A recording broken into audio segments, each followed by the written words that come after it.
Hey everybody, welcome to Masks Titan.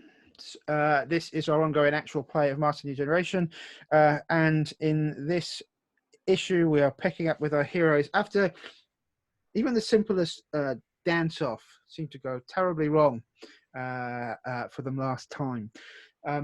So we're going to open by turning the page of issue 4 of the comic, and we see the outside of the Zig, which is the superhero prison near or in Union City.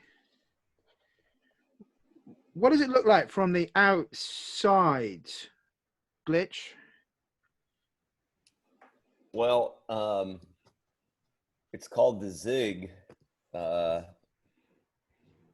At least in Glitch's mind, he thinks, it's because it's a Zigarat, right? So it has this, it has that kind of shape. But not only that, but they have like these kind of the architecture, the exterior decor is there to kind of remind people of it being a kind of ziggurat, I guess, kind of giving it a kind of place of worship kind of character to it almost, which seems kind of out of keeping since that's where they're keeping the nefarious ones. Interesting. So, Jerry Tran, why does it have such a unique look and architecture then? I think from the person who originally built it, it was like a superhero's pet project. So they got a lot more say in how it was designed versus, form and function of keeping our prisoners in air. Mm-hmm. And as we zoom past the outside, inside to the prison, what do we know, or what can we see that is the high-tech interior that keeps these prisoners locked in? And I'm asking that to Bobby B. That keeps the prisoners locked in. Yeah. What was the first half of that sentence? It's a high-tech science prison, right? So we know that there are people locked inside here. How are they kept in? What do the guards look like, or what does the power suppression look like? Give us a motif that we can build upon. I'm imagining that there are. Sorry, tangled headset mark. Sort of like a cell phone tower would be, but just like one single thing with like a ball at the top that could emit frequency, placed at regular intervals around it. And there are electronic guards who are not affected by whatever that frequency is, but only the guards that are programmed, like with the special frequency blocking thing, wouldn't be. So anyone else who tried to go through without the correct equipment or whatever else, it would be almost impossible for them to even approach that barrier. Okay, lovely. And that technology clearly has the markings and the branding of W Global on it. As we head through the corridor, we can see that there are guards here. There's also a plethora of things like psychologists, medical people. That is clear that the activities here are as much towards rehabilitation as they are towards incarceration. But we come outside. Door and cell 001A is the prisoner number. Inside, we can hear music playing, and we spot as we go through the door, there is a gentleman sitting there in a velvet smoking jacket, has silent movie star looks. The Mystery Sonata number 1 is playing on a gramophone. It is playing melodically with the hiss of the radio. Of the sound. We can see on the walls various posters across decades that talk about the Maestro, the world's greatest illusionist. And the figure is sort of sitting there.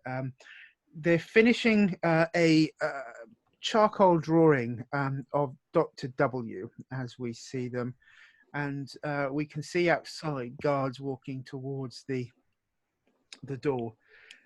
Just as the key is put, or the thumbprint is put towards the lock, the clock on the wall stops and the needle comes off the gramophone. It's up as it exits ends the record, and then the door opens. And we can see Maestro looks up and smiles at the guards and says, you are eligible for the mayor's early release program for good behavior, and we're here to release you.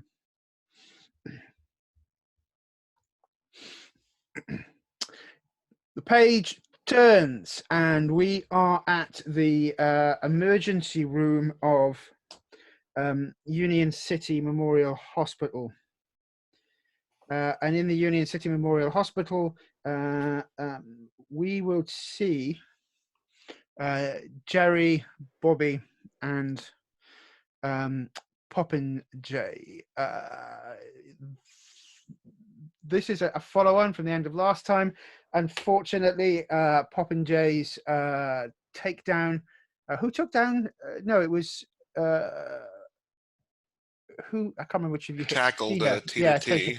Yeah, and unfortunately, you hit her enough that she's broken her leg. There's media crew outside trying to get an interview inside here. The lawyers from the Titans are milling around, and it's all gone. It all went a little wrong. How is Bobby feeling about Tina T getting sacked like that? Quick note, just so you know, Marco messaged that he is rejoined with it. Okay, I didn't know if it was showing up. Bobby is like torn up, super upset, and like pacing, just desperately worried about Tina T. Like the media, he will talk to the media if they approach him, but like that's not his main concern. He is thinking like, can I get Dr. W to use something to heal her leg? Like he feels responsible for the whole thing and wants to make it right, and is very worried. The lead counsel for the Titans is an austere-looking black man in his late 50s. Would anyone like to name him?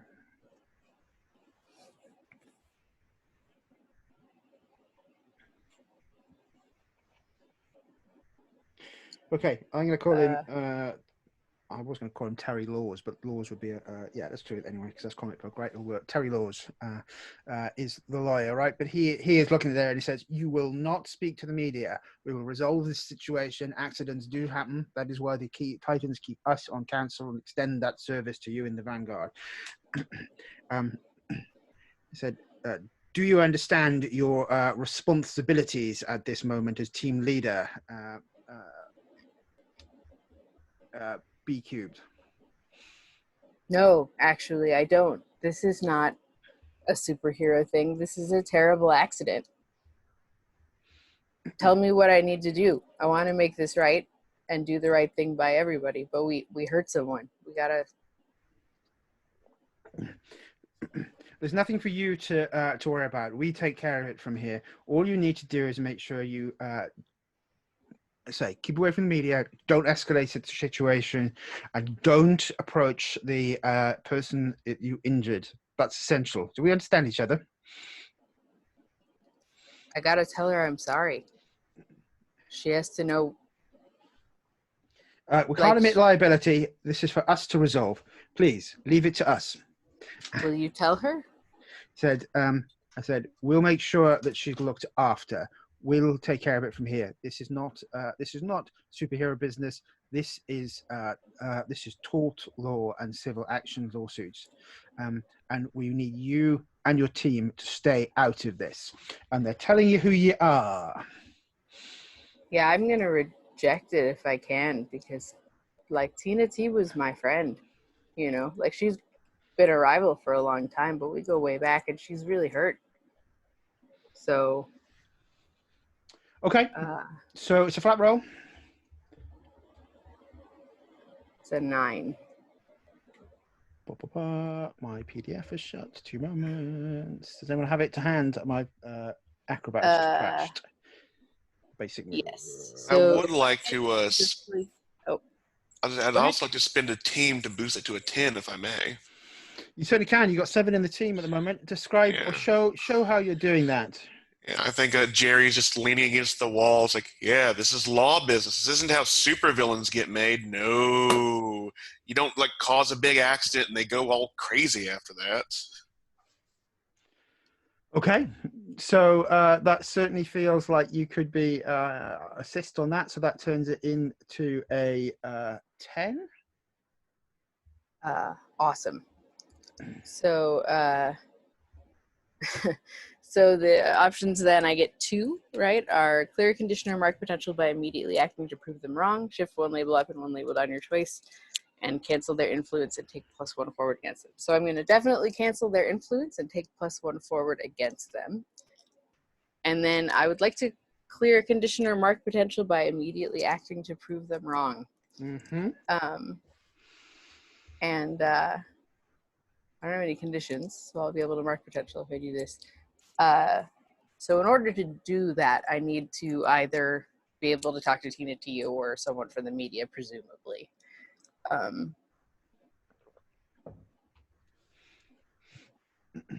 Right? Like to prove them wrong actively. So is a media person attempting to speak to us, or is Tina T like conscious and nearby? Or She's not. Tina T will be in the hospital. She's conscious but not nearby. There's media all over the place outside, including Juanita Sanchez.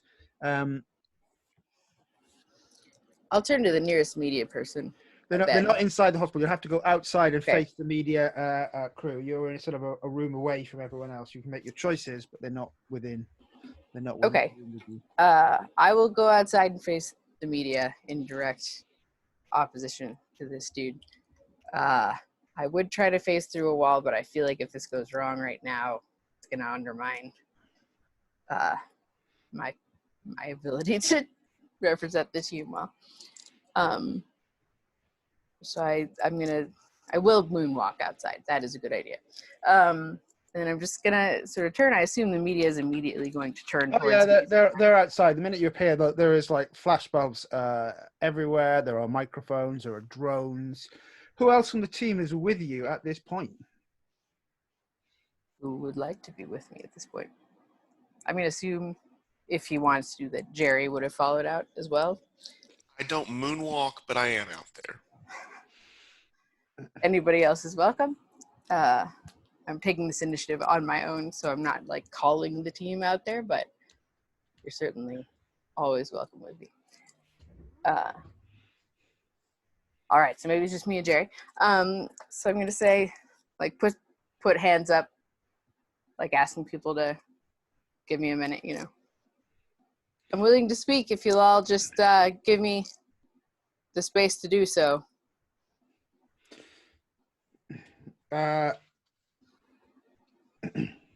So one of the media leads, they're an anchor on the, or at least one of the lead reporters on the evening news on the main channel in the city.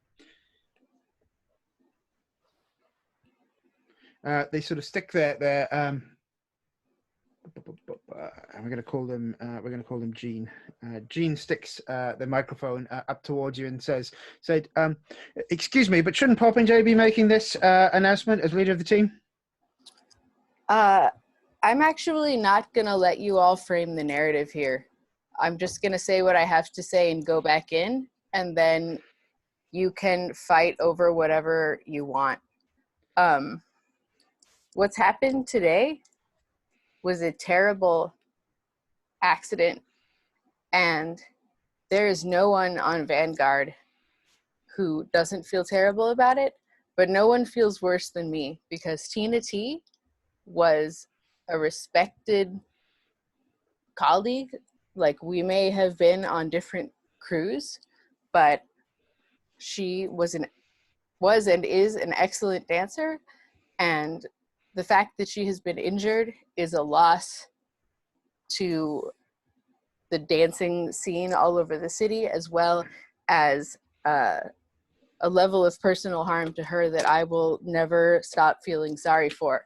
And this is not about superheroing. This is not about blame or sound bites or anything. This is about human beings and their fallibility. And I am really sorry. And if there's one soundbite you all take from this, please let Tina T's family know that I am incredibly sorry. And if there's anything that I can do to make this up, I would like to do it. One of the hacks from the superhero tabloid in the city, sort of called the Sizzler, the Super Sizzler, sort of says, so what you're saying is this was gang violence. No, that's not what I'm saying at all. You're putting words into my mouth, and I've been letting you all do that since day one, but it's over, because this is about Tina T. Stop trying to make this about getting your special. Somebody got hurt. Don't you people have hearts? Oh, sounds like you're trying to provoke them. Yeah, I think they should be better people. I'll roll to provoke them. So you're rolling with Superior? My Superior at the moment is... Sorry, too many tabs. 2, okay.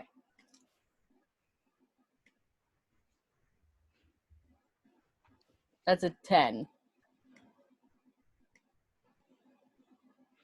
So on a 10 plus for NPCs, they rise to the bait and do what you want. What do you want them to do?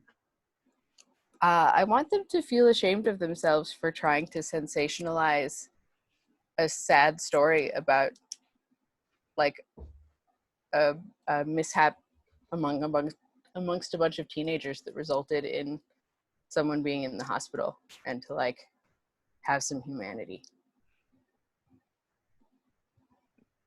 I think that there's still the flashbulbs, but you can sort of see that the professional journalists nodding along to what you've said, and you can see the lead from the news, and then also Juanita Sanchez making note, and Sanchez says, "Well said, B cubed," and that seems to me what the Vanguards and the Titans stand for.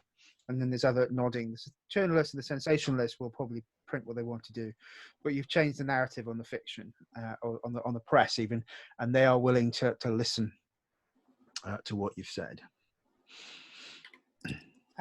Thank you all for coming and letting me say what I needed to say. I'm going to go back inside now and wait until wait to get hopefully confirmation that Tina T is doing as well as she can, and talk to my team. I don't have any further comments for now. Thank you. Awesome, lovely. So we do know that Pop and Jay and Jerry are here. Do you want to say anything to those two? Well, in fact, maybe I'll cut across and give you a moment to reflect upon that, and then we'll cut to Tank and Glitch. Where do we find you folks?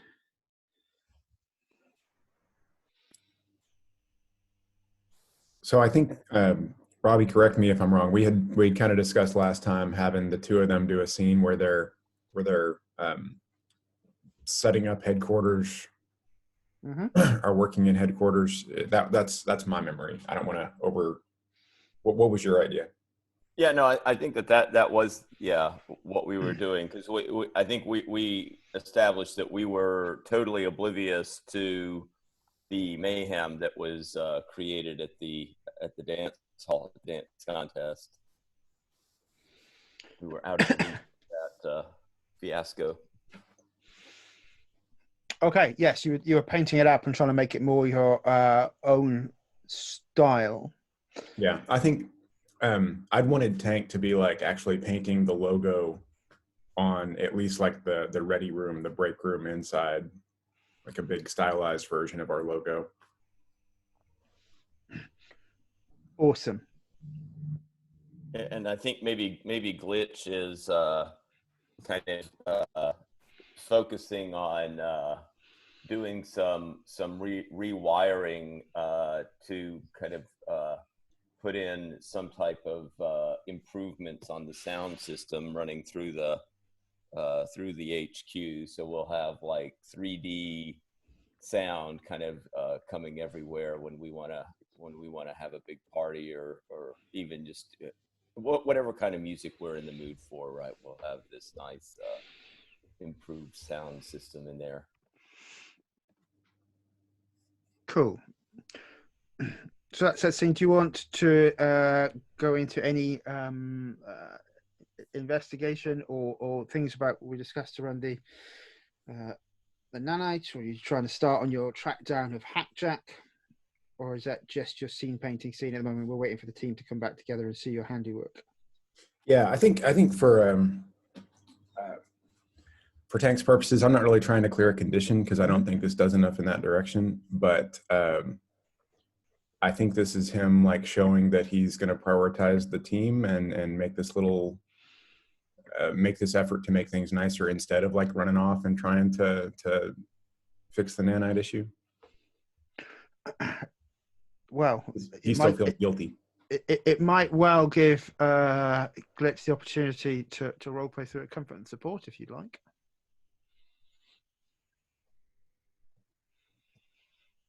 I'm down for that if you are. Yeah. So I think we'll do it in like the ready room, and Carlos is putting the final touches on this this Vanguard logo that he's put up. I was trying to find a nice picture of it, kind of the style that he's going for here. But like, if you guys have seen Stranger Things and like remember the Starcourt Mall, like very like late 80s, early 90s, like kind of style where it's super techno, like kitsch kind of, like that's the style that he's writing the Vanguard, the word the Vanguard in the break room. So it's incredibly colorful, semi-neon. So he's putting the final touches on that. And I think, Glitch, who's been kind of involved in this kind of rewiring project, though, he walks over and kind of steps to look at what Carlos is putting up there, and is nodding in approval and saying, that's got a kind of nice, fresh look to it. Yeah, thanks. It's just like when I used to do those doodles back in school, right? I guess I still do this every once in a while to clear my head. Well, it's far more than just doodles, I think, that you were engaged in. That's you've got a nice hand. I don't think I'm an art expert or anything, but at least in terms of what you're trying to kind of communicate here, it's coming through to me. Well, nothing's changed, just practice. And in the next like panel, there's a shot of what Carlos is seeing, which is like the nanites scrolling data in his eyesight that shows like color composition and everything, and like analyzing the painting so that it looks absolutely perfect, like laying out, guidelines and stuff that he can paint in. And the next panel says, yeah, just practice.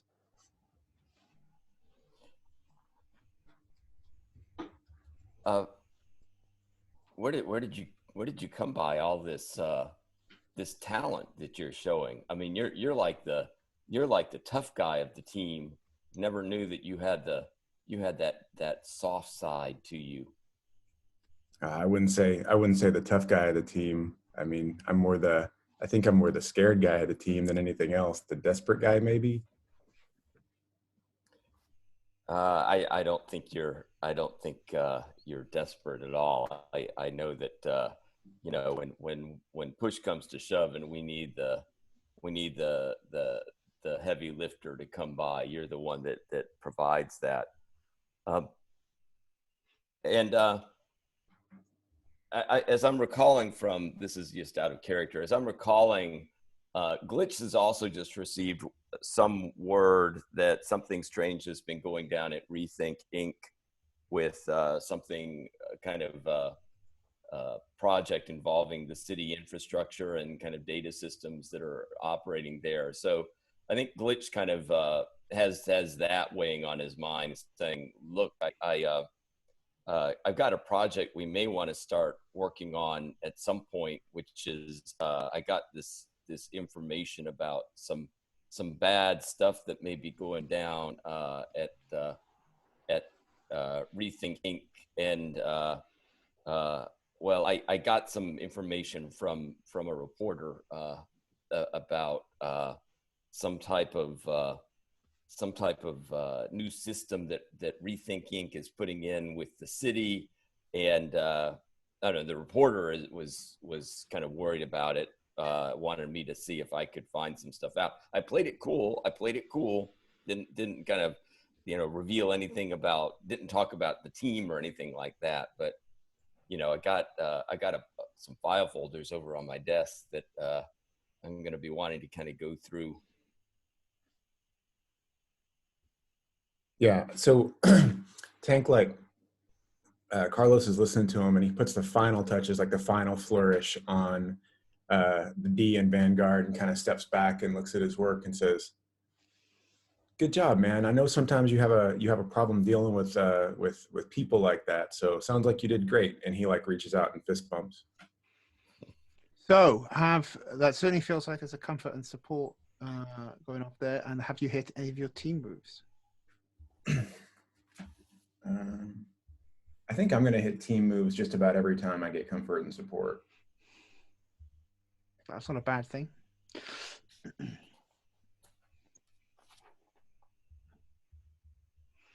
Yeah, I think he hits his sharing a vulnerability or weakness when he's saying he feels scared. Cool. So, Glitch, would you like to roll comfort and support to see if you can help Tank with that angry condition they've got? You're rolling that with mundane. That's with mundane. So go. Oops. Find my. There it is.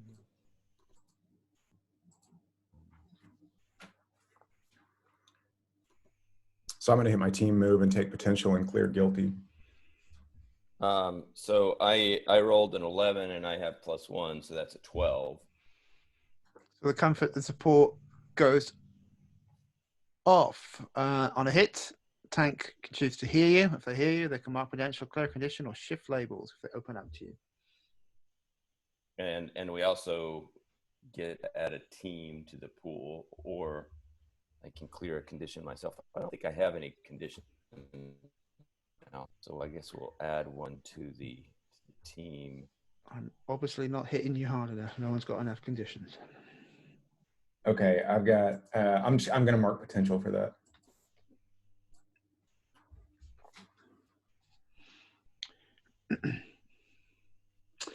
Excellent. So let's cut back to the hospital where we see Pop and J, B Cubes, and Papillion in.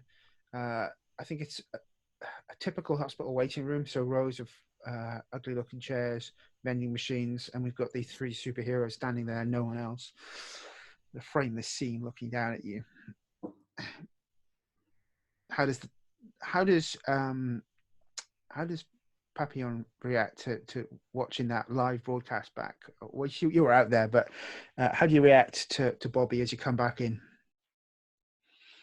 I think like he's being super serious in front of everyone as they're walking back in, and as soon as they're out of the way of the press and the door closes behind him, he'll put a hand on Bobby's shoulder. It's just, that was really good. I probably would have just thrown telekinetic weapons at them and made them leave.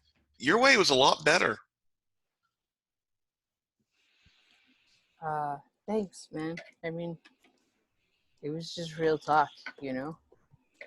Yeah, I'm really sorry. I thought she had a gun, and I'm not good at teleporting into things yet. I know you didn't mean to do any harm and you were just trying to protect me. I don't blame any of you. Any more than I blame Tina T.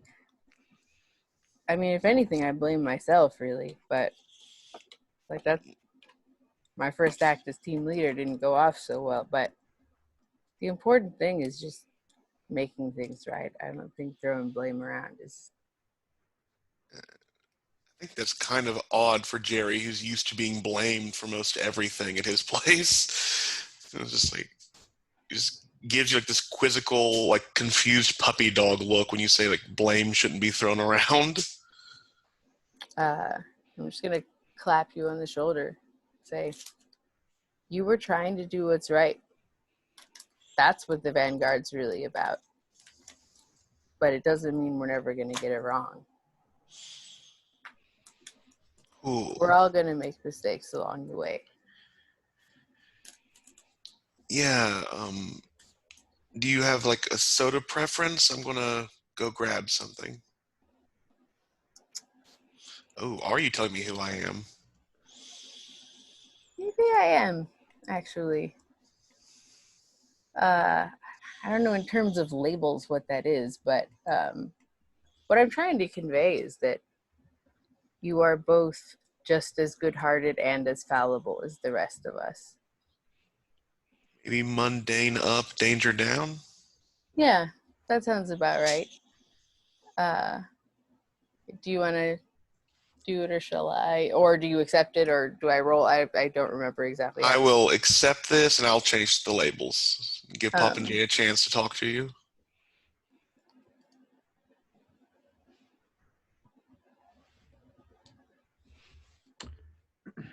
Pop and Jay, are you with us?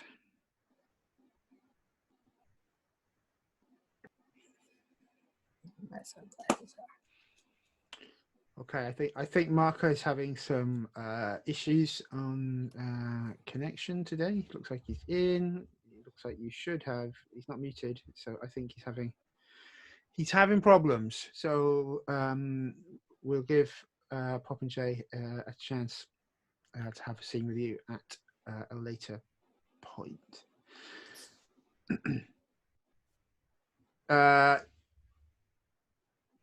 Yeah, that's an important question. What is Bobby B's favorite soda? I reckon they're a grape soda sort of person. I was actually going to say Orange Crush. So See, very close. I knew that. I mean, it had to be an orange soda. Yeah.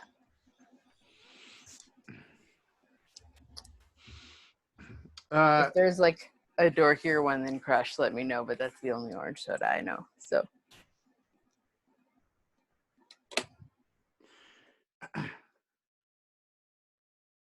So we'll close that scene as Bobby's phone bings and there is a text, and we all see all three of them looking down, and it's a message from Peregrine to Bobby saying, "Good job, well done."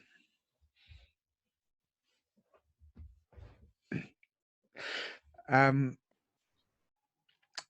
when Marco deals with his tech issues, we'll figure out how Pop and Jay feels about that. We cut to another press conference outside the Zigarat, where we see once again the Maestro.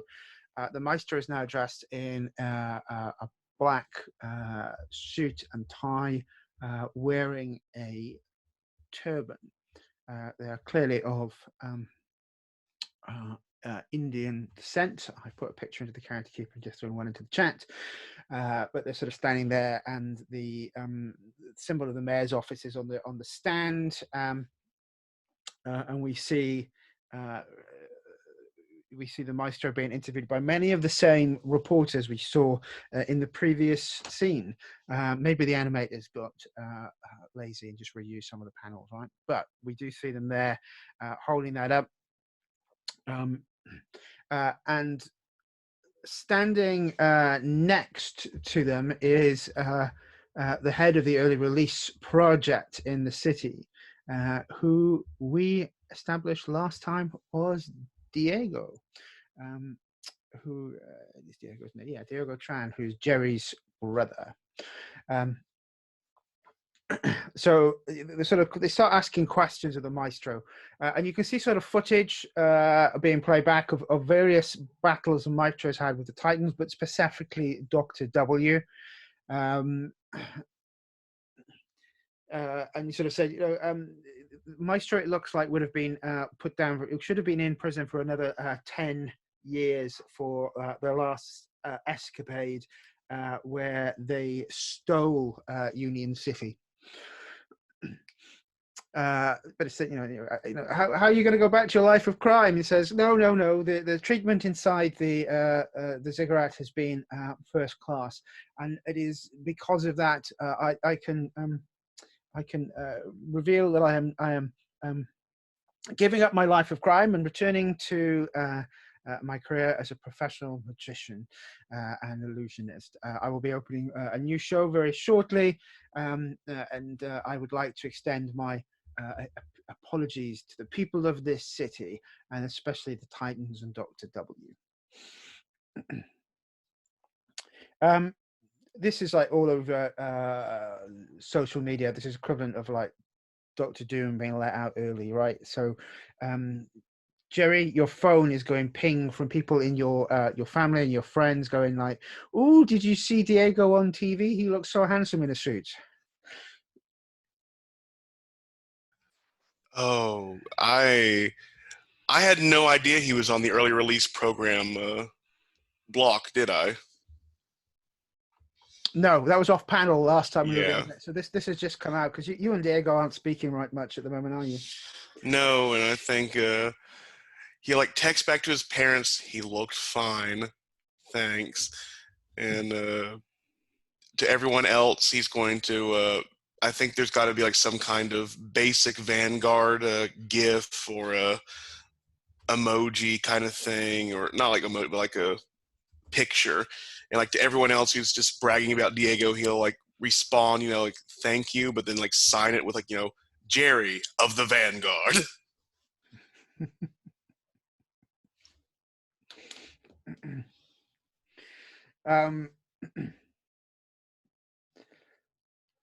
Yeah. Okay. So let's bring the entire team back to the headquarters where we see the cool artwork that Tank has put on the wall in the rec room. How does Bobby react? He thinks it's awesome. He's a little bit subdued because this whole situation is like he's pretty down and it's sitting with him, but he does want to make sure to take a moment to like tell Tank how awesome it is and that he's grateful that like Tank put in the time and effort to do that. He didn't know Tank was an artist, but that's rad. So I think when they show up, when they first come in, Tank and probably Glitch too are like, "Hey guys, check this out. This is awesome, right?" Because they have no idea that all this press conference stuff has actually happened. Yeah, it's totally. You painted that yourself? Yeah, well, me and Glitch have been fixing the place up, right? And Tank like puts his arm around Skippy. That's great. This is terrible. What? You did graffiti without me. Oh man, this is awesome too, and I didn't add to any of the.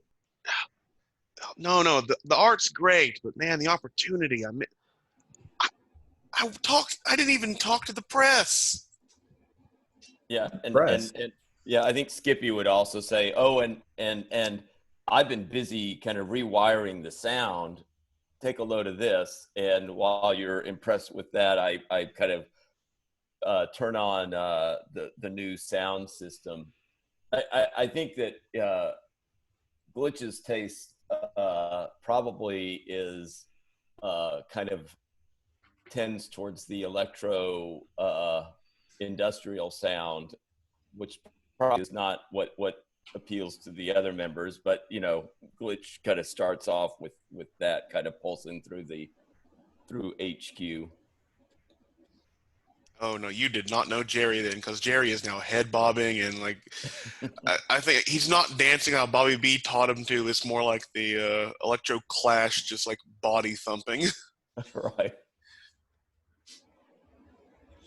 Yeah, this is totally sweet, guys. I'm really impressed, and I think it's great that you both used your talents to make our team headquarters better for everyone. And I didn't even know you had some of these talents. So, you know, thank you for your dedication to the team and for your awesomeness. Bobby, it seems like something's I don't know. I mean, we were having a good time over here. Sounds like something's bothering you though. Everything okay? Uh, not really. No. Um, I'm glad you guys weren't there because enough of us are involved in it already. But you're gonna hear it from the media, so you might as well hear it from us first. There was a mishap. There was a. I mean, things were going. It was like awesome. Everything was going according to plan. Pop and Jay was there. Papillion was there, like at the dance meetup. But you know, I'm It's Jerry. okay, Do you Bobby think B. like You know, look, I know you. Okay, sounds like you lost the dance off. That's okay. You're no, still no, our. no. I mean, that's thank you. That's I really appreciate that sentiment. I think everybody lost the dance off though. Jerry, I don't really. Could you maybe tell them what happened? I'm feeling. Yeah, I thought the person for uh, the you know, I thought Tina T had a gun, so I kind of tackled her hard enough to break her leg. It wasn't on purpose, but it was just fireworks. Yeah. Oh no! Is she okay? I really damaged her street cred, but I think she'll be back. I mean, to normal, and probably have a sick story to tell of when she got tackled by a superhero. Oh, and So why'd you think she had a gun?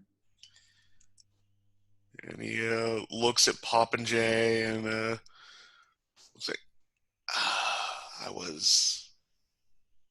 was misinformed, and I took the rivalry bit a bit too seriously, I guess.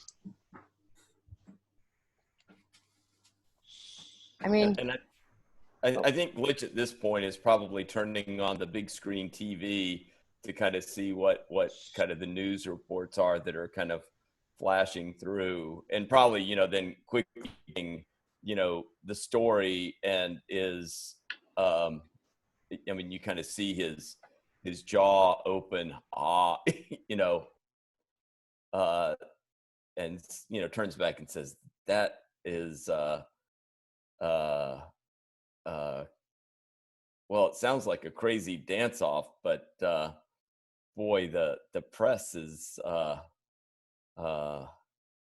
yeah, that's can't be good for the Vanguard, can it?" Yeah, man. I mean, every dance off in my old neighborhood used to end like this. I don't see what the big deal is. the big deal is that Tina T got hurt. I'd really like for us as a team to focus on avoiding like talking about blame and sort of over like rehashing things and just focus on what happened and how we can make it better. You know, like what could we do for Tina T's family? Can we make it up to Tina somehow? Like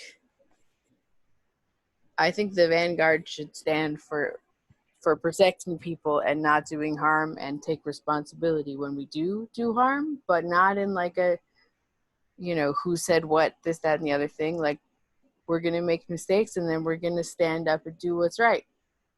I think if I'm the team leader now, that's the direction I want us to go. We're going to do what's right. And, Jerry legitimately thought he was doing what was right. And Pop and Jay legitimately thought Cena had a gun. And it got out of hand. And I sort of didn't see any of it coming. But the point is that it's happened now. And like, whatever our media image is and whatever else, the important thing is taking responsibility. So I'm going to go personally to talk to Tina T's family tomorrow. And I'm going to be going to the hospital whenever I can. And all of you are welcome to join me or not, but that's the direction I want to go.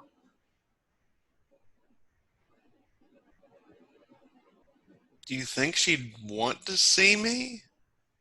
Do you think... I mean, you guys seem tight, but I broke her leg.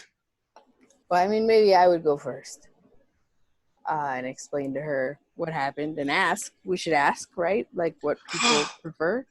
Yeah, I think Jerry gets a bright idea and looks at Carlos. You did this entire Vanguard thing, right? Yeah, pretty much. Can you make a card? Yeah, sure. Could you make, like, something we could hang in her hospital room, like on the wall, that was really big, that says, "We're all sorry," Like a and banner. have her back? Yeah.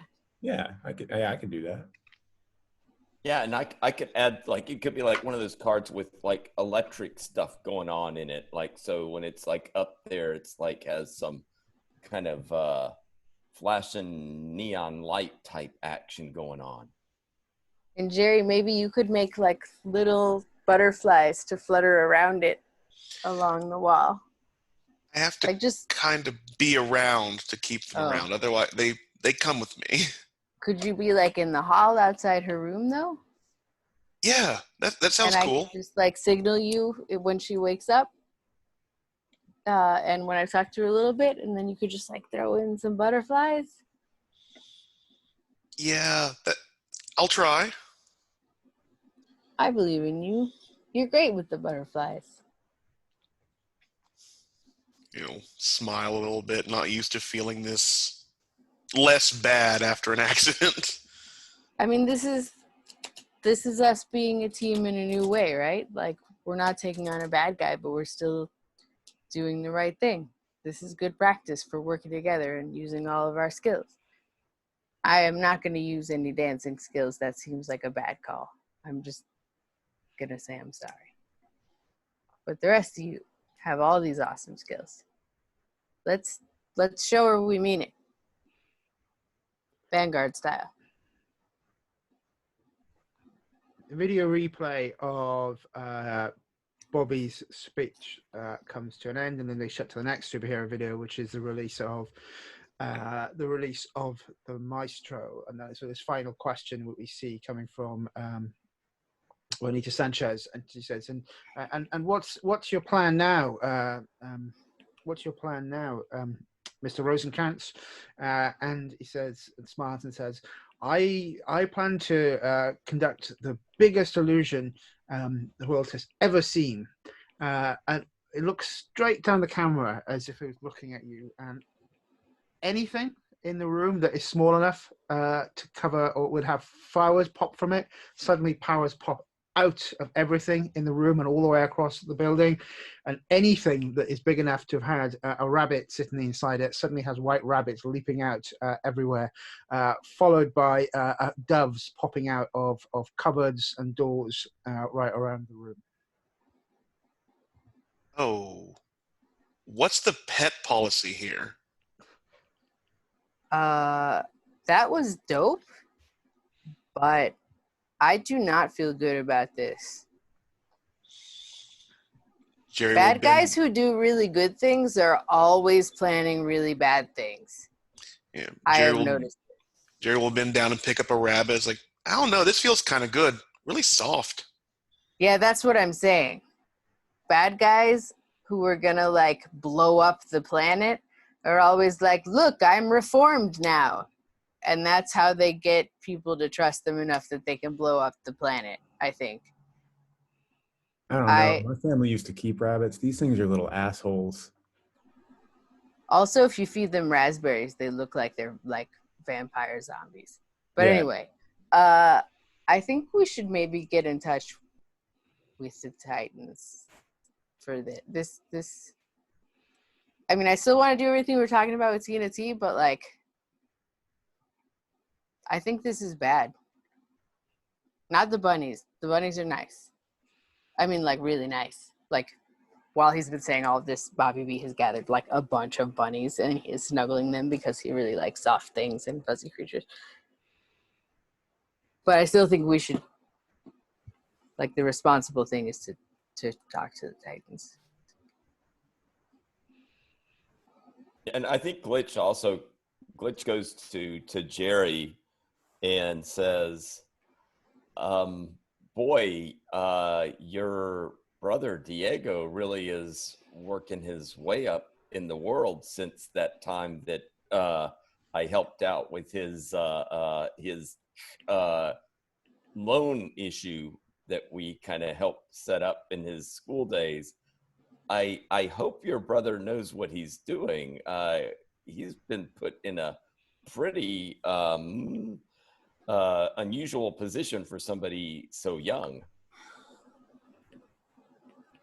And Jerry will be petting the bunny and had been thinking about raspberries at the moment. Then looks over like,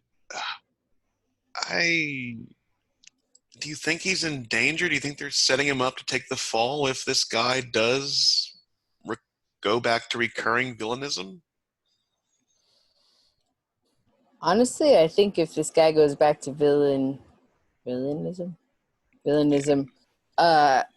that we're probably going to have bigger concerns. Not that your brother isn't a big concern, but if like we all died, that feels like it would be pretty big. That would be pretty big if we died, yes. I'm going to call Dr. W. I'm out of my depths here. You're my team and I trust you. Do what you feel like you need to do, but I'm calling Dr. W.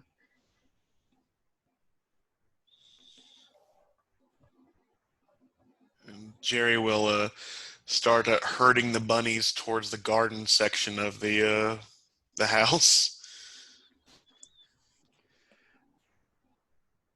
Excellent. Tank goes back to his room and sort of, but like instead of being nice to the bunnies, he sort of like shoves a couple out of the way with his feet. Little vermin. Heck.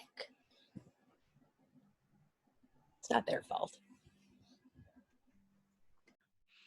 So, Yeah, and I think Glitch. I think Glitch has a lot of like different kind of research things kind of weighing on his mind, but I think he like everybody's kind of amused with the Maestro's prestidigitation, his magic stuff.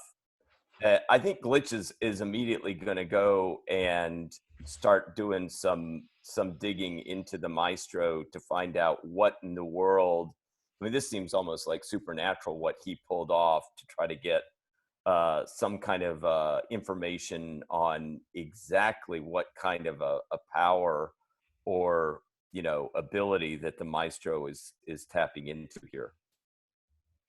And what I'm at some point, I think if I could, I have the protege move of been reading the files, and I think if I can at some point pull that move in.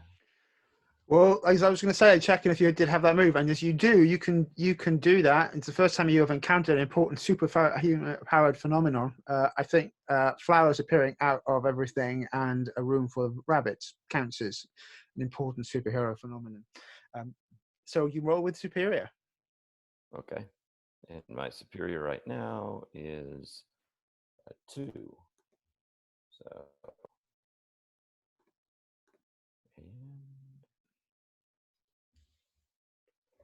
So that comes out to be an 11. Okay. So it's the first time we've seen this move. On a hit, tell someone important details you've learned from your studies. The GM will tell you what, if anything, seems different from what you remember. On a 10 plus, ask the GM a follow-up question. They'll answer it honestly. So the files for the Maestro do reveal that he claims to be a master magician and learnt his skills in arcane law and study. The file suggests from Dr. W that he is probably a very skilled quantum scientist and is using that to manipulate probability and reality, including things like holographics and the rest of it. Because it doesn't seem, he says, it's not possible that magic exists. Like Dr. W, he is one of a handful of hyper intelligences on the planet. Dr. W rates him in a file. There's a sort of a note that warns you he may even be cleverer than me.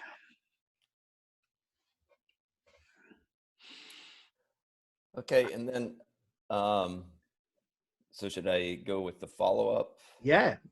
Okay.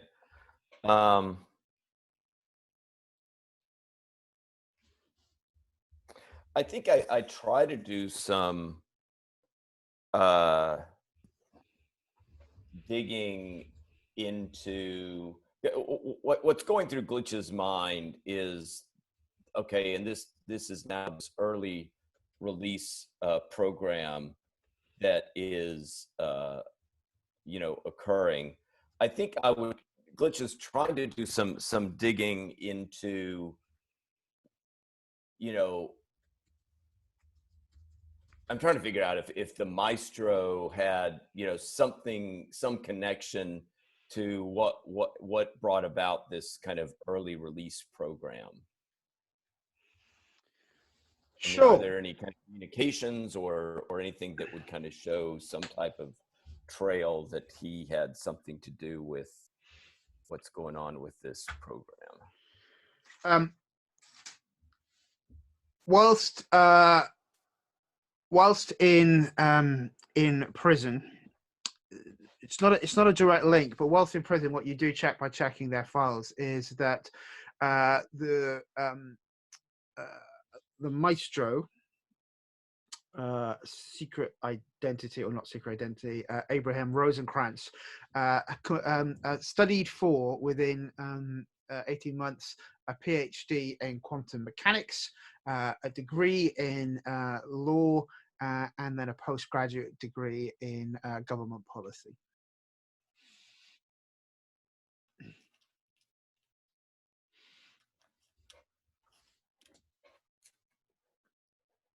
And I think, Glitch would immediately, after kind of pulling some of this together, would kind of pass on to the team what he's kind of gained, and kind of taking note of that. Oh, and he's made some interesting use of his study time. Not only what we would expect, getting some experience in the quantum mechanics, but he's a kind of Renaissance man, apparently, with some advanced law and government policy degrees to go with his repertoire.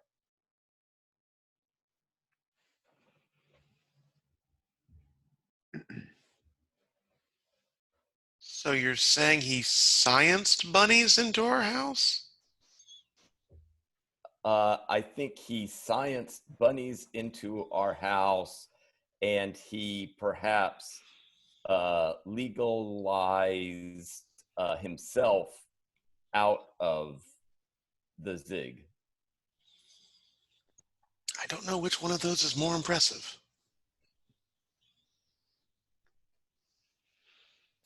Okay, but also impressive in a bad guy is not a good thing. It is So if you take him down. It gives you more credit. That's true. But until we've taken him down, I think it just means we need to take him more seriously. Because this dude sounds like he's got all kinds of skills. Yeah, and they're all equally evil. And you see, like you know, I imagine there's like a video chat or something that we're all using since we're kind of in different parts of the of our headquarters. And as Carlos is saying that, you can see him like pitching bunnies off his bed. Dude, Carlos. Like, they're just bunnies. It's not their fault. Maybe, like, pick them up and put them down nicely. They're like bouncing street rats. At which point the Can someone wardrobe go to door, Carlos? the wardrobe door behind Carlos explodes outwards, and a flock of white doves whoosh across the room behind him. Carlos just totally deadpan says into the camera, "See, equally evil." Can someone go to Carlos's room and handle the fluffies? On it. Thank you. We turn the page, and we see we are in global global tower in Dr. W's lab. They're on the ground at the back of their lab coats, smoking, and we see Talon the Conqueror standing over him with a gleeful smile on their face. And it says, "See, the thing is, Doctor, you just didn't see this coming." And out of the shadows, we see something that looks exactly like Dr. W, smiling with eyes glowing. Let's flip the page on the comic and maybe take a 5-minute break there to get coffee, and then we can go into the next set of scenes and move the story along as people would like to frame it. Look, it's just coming up to 10 to the hour here, so let's come back for about 5 to the hour, folks.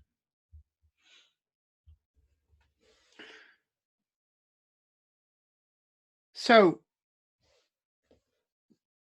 Bobby, you wanted to contact Dr. W. How are you doing that? You contact them by audio, video? You go in there? I mean, I would call first before dropping in, just because it's like dropping in on Dr. W could mean exploding yourself. So I assume there's like a dedicated communication device or like channel that's relatively private. And I'm just gonna ring him up and hope he answers.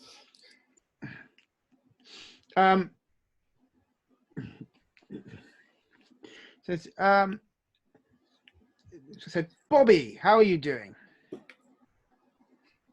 Well, DW, it's been a rough 24 hours or so. I don't know if you've been watching the news or... Yes, absolutely. It's terrifying. The Maestro has been released. I'm sure he will strike again. Don't worry. I and the Titans are preparing ourselves. I feel like maybe Vanguard should also be prepared. Like, obviously, you'll lead the charge, and we don't want to get in the way, but we could help, maybe. And also, he seems pretty, like, sneaky magician-y, you know? So, like, if he shows up, we should know what to do until you get here. He's a flim-flam man and con artist. There's no such thing as magic. It's not real. Okay. I'm not saying you're wrong. I'm just saying I don't know how he made all those bunnies and stuff show up in our hideout. Bunnies? Yeah.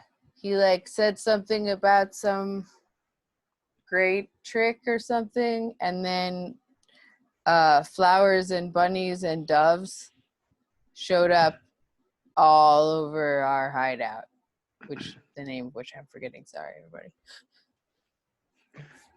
Look, I think you should stay away from this. Maestro is extremely dangerous. More dangerous than anything that you've ever faced before. You know, if you're still training, a lot of you, If you think of how badly it went with Sayamaki, this is sort of the same level, but twice as much. Stay out of this, Bobby. It's you and the team are not ready for it, and he's telling you who you are. I agree with him. I was actually calling because I felt that was true. So I guess I will accept that. But I want to reiterate to the doctor that I'm worried that he's going to come to us since he has already caused things to happen in Reclamation Point. So it's not that I'm going to take the fight to him. It's what do we do if he shows up? He said, call us. We'll be there immediately. Okay. I guess we'll just stay here then. And if you're accepting that influence, I'm going to put your superior down 1 and your mundane up 1. Yeah, like I'm not thrilled about it, but this guy seems way out of our league, and with the Tina T thing already weighing on Bobby, he's like, he just wants to make sure no one gets hurt, and this feels like an everyone's gonna get hurt situation. So Tank. Okay, DW. Tank. Now the rabbit and dove situation has been dealt with in your room. What is Tank up to next?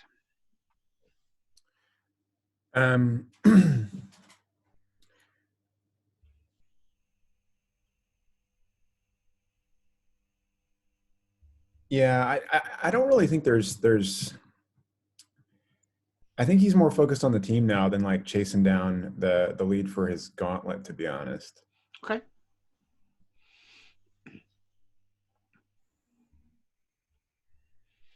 Yeah, is that cool? I just don't feel like no, that's absolutely fine. Yeah, no problem at all. We'll swap to that at a later point. So I'll ask the same of Tank. You've revealed that information, not Tank, sorry, Glitch. You've revealed the information, Glitch. What are you doing next with that info?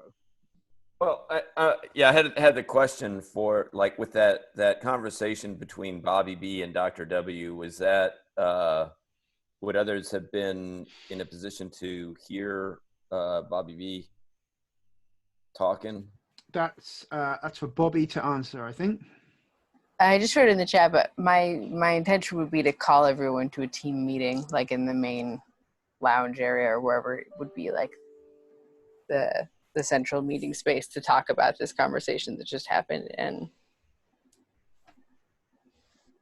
figure out where people are at.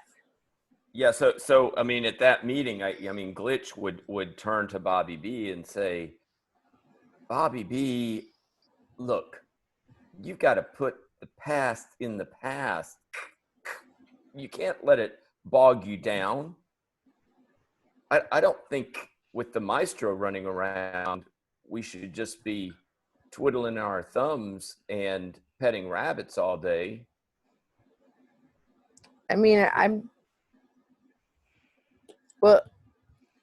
reporting what Dr. W said, you know? Yeah.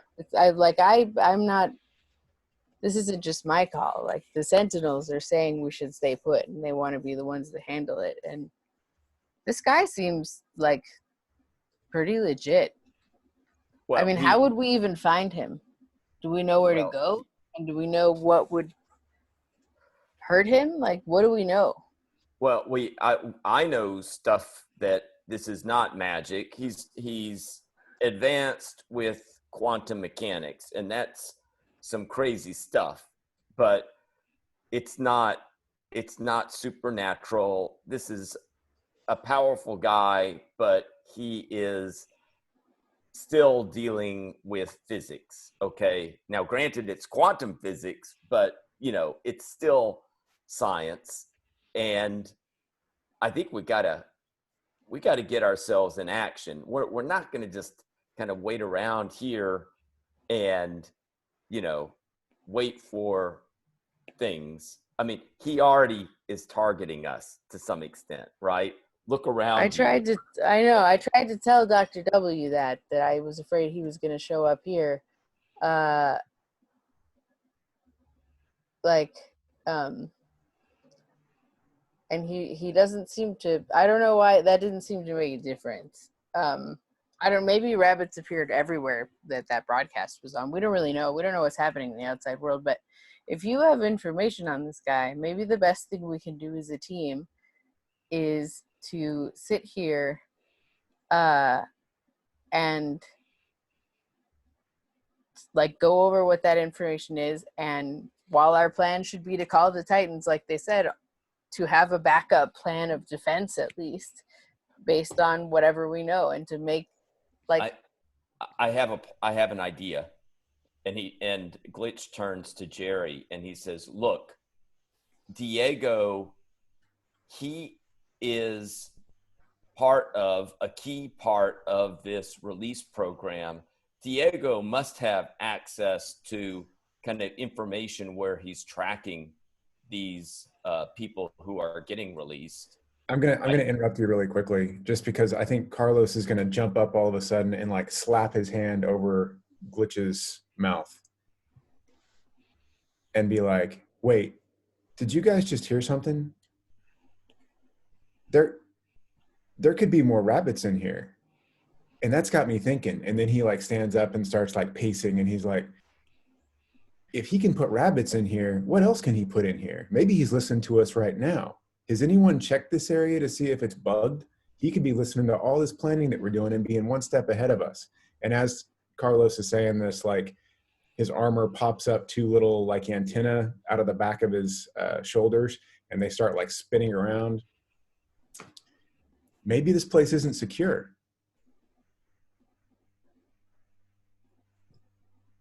Well, that would be bad. Definitely. You seem to have equipment. Can you check? Do you want to assess the situation or something similar? Yeah, I'm gonna try to assess the situation. Or unleash your powers if you want to use it to extend or heighten your senses. Yeah, I'll go ahead and use my infinite powers to basically check the suite out. So this will give me a doom point. So sorry, unleash your powers is freak. Is freak, yeah. All right.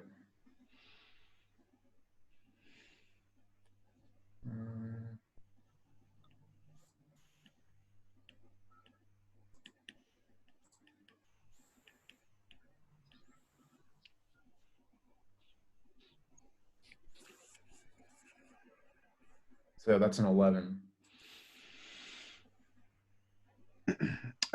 So on a 10 plus, you can extend your senses. What are you trying to achieve here? Describe what you're trying to figure out here, Tank. Yeah, so like so Tank kind of like takes a knee, and this theatrically sized, comically sized dish like extends up out of the armor that's kind of appearing around his back and just starts to like rotate and like ping as it's rotating. So what he's doing is trying to find any of the, what's the sciencey stuff that Maestro uses, quantum physics. Mm-hmm. He's trying to find any quantum disturbances throughout the building. So he's, can I ask the two questions? You can. So what here is the greatest danger?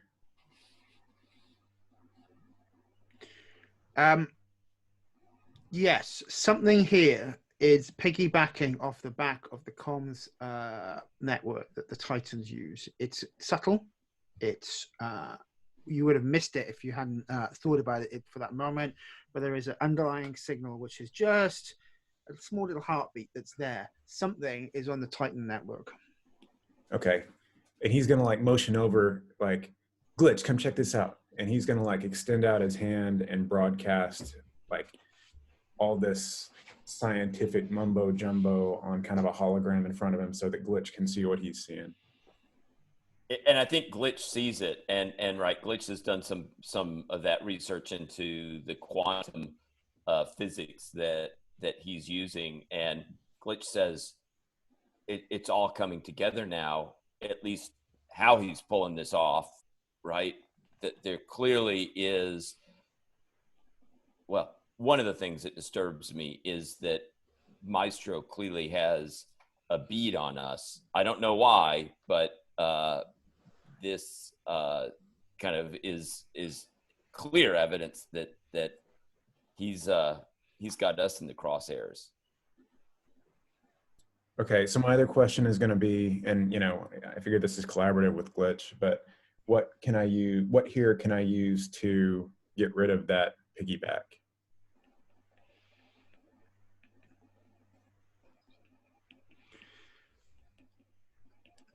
So the maths here is not just, or what they're doing is not just quantum, it's actually multi-dimensional, and the signal that you're seeing is popping in and out, is coming back and through from a different dimension. The signal is a quantum impossibility. Now you know it's there, you think you can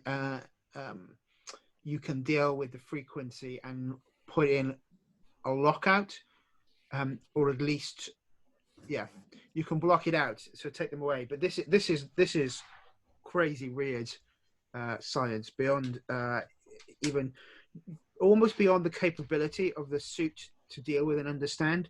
Every time you try to start doing things with the tank, it's coming out as logically impossible. Okay, so Tank's like excited now, so he waves back over and says, "Hey, Hefe, come check this out," like motioning to Bobby.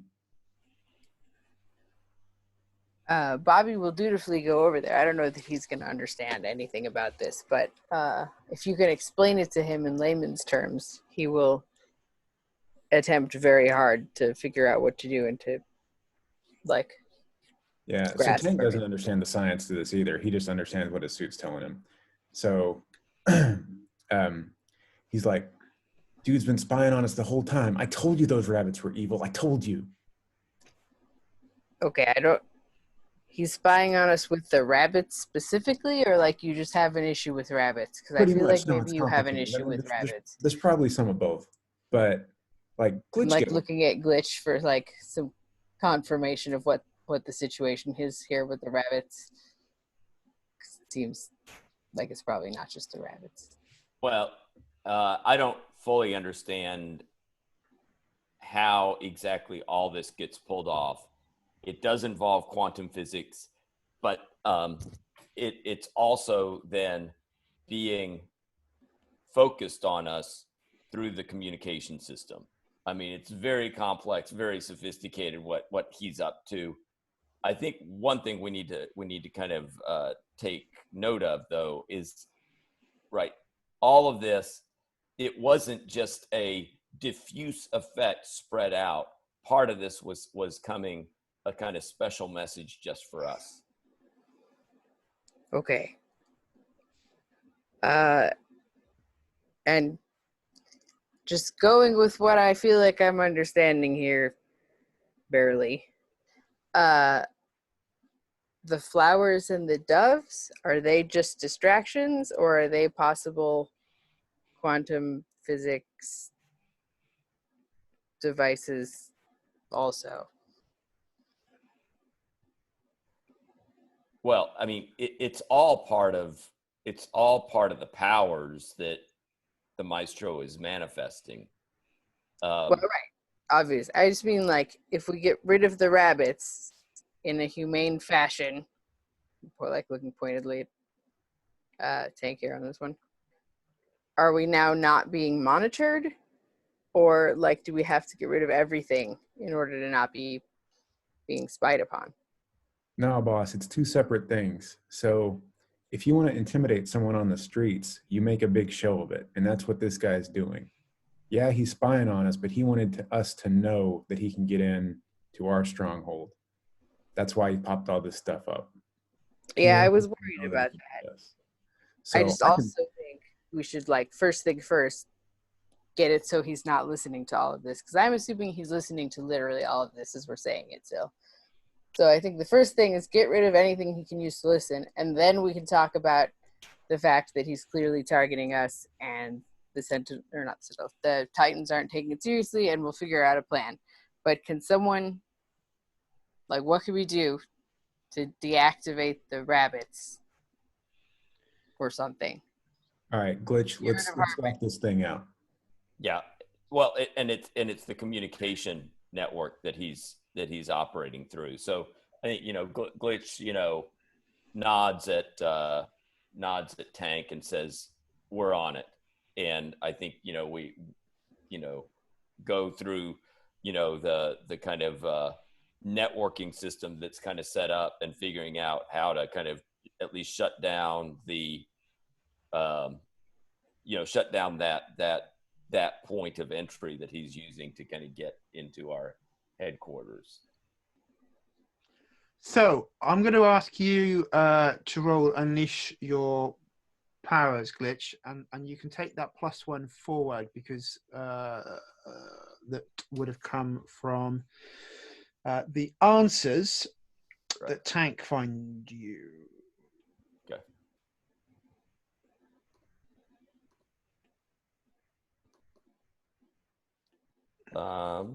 So that's a 9, and so that's going to end up being an 11.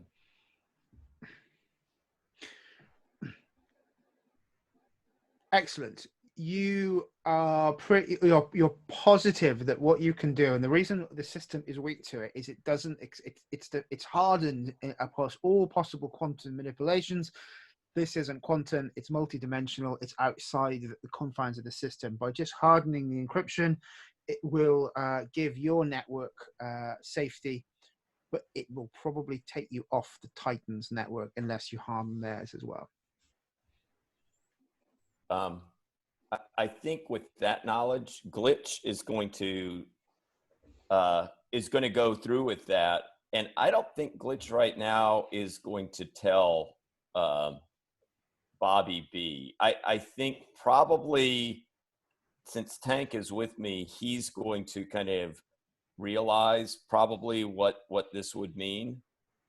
But Bobby B. I look at Tank and say, well, Bobby B said to deal with the problem, so I'm going to deal with the problem, and I'll kind of shut that down so that we will essentially kind of break the Maestro's hold on us, but also kind of leave us incommunicado with the Titans. Yeah, and Tank kind of looks over at Bobby B and just whispers, "Yeah, he's got enough going on already. Let's not bother him with this." No, and we gotta Bobby B's in a slump. We gotta do something to kind of break him out of it. But let's take care of business now.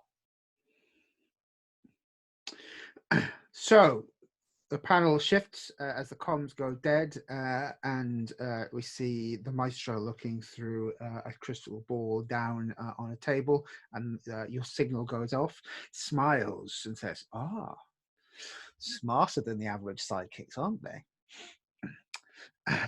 Jerry, we haven't heard from you for a little while. I know that Jerry has been teleporting the birds and the rabbits to safety. But what are you doing next? Where are we? Where's Jerry in all of this? I think Jerry is at least keeping one of the bunnies as a pet, and he had been listening in very intently to because he's worried he's going to have to get rid of Sir Fuzzington. And I believe, like, while this is going on, he's watching everyone, and he's not really buying the fact that they shouldn't go after someone. I mean, he did step up in their territory, and he's used to answering threat with threat. But I think he's watching Tank and Glitch do their thing, and trying to also see if strawberries will make a rabbit look like it's eaten someone from Monty Python. And but looks at Bobby and is like, "Are you sure we shouldn't go after someone? I mean, they say this guy's a threat, but he was put away before. He can be put away again."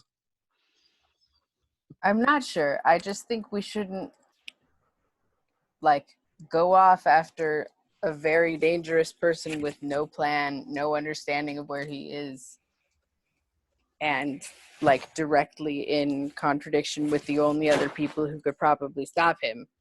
Like at least one of those things should be mitigated before we go after this guy.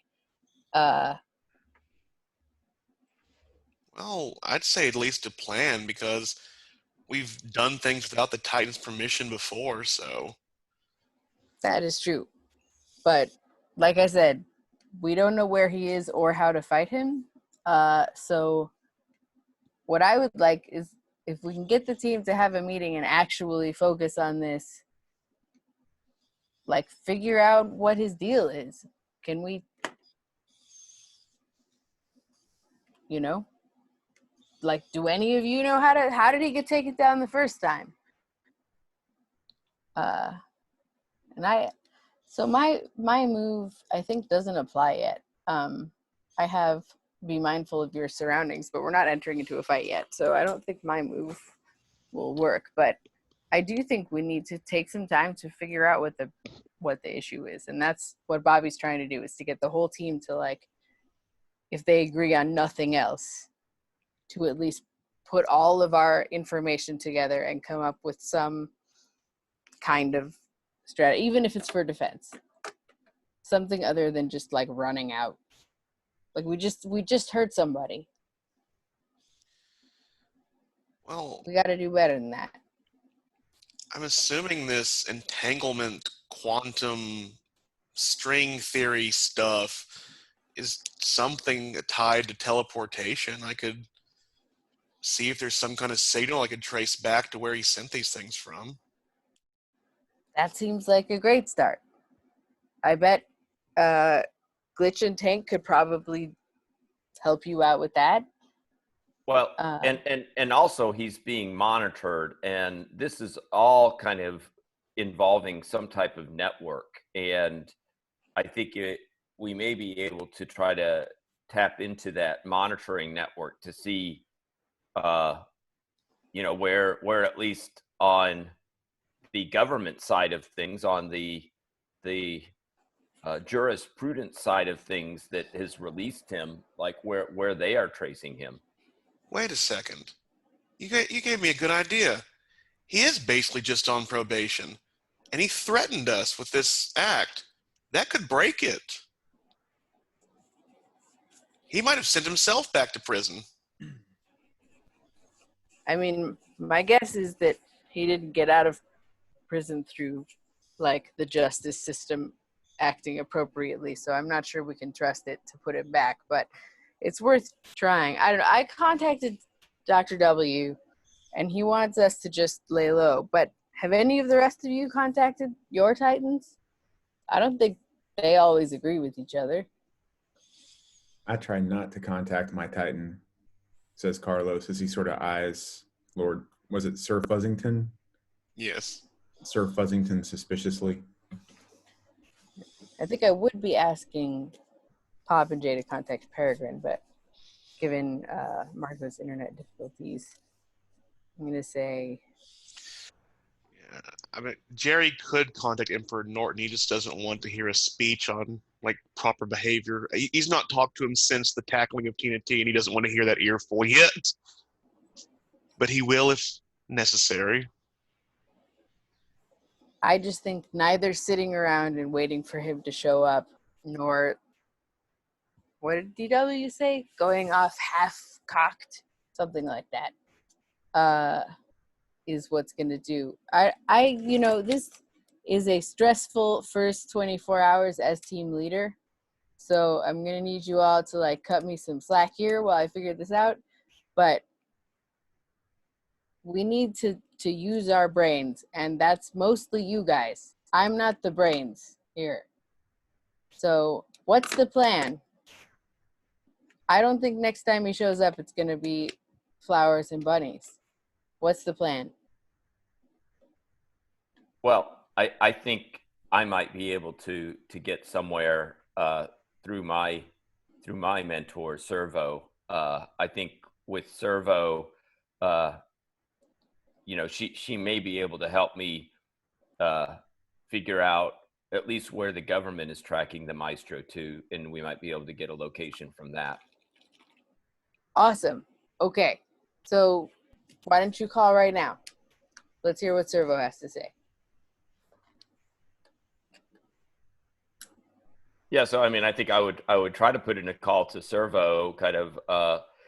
I'm not gonna kind of fully detail everything about what we've been talking about, but I'm gonna say, okay, we've been monitoring what's happened with the Zig, and we are kind of concerned about the Maestro being released, and are trying to kind of figure out, you know, how the Maestro is getting monitored, and you know, how they are tracking the Maestro's movements.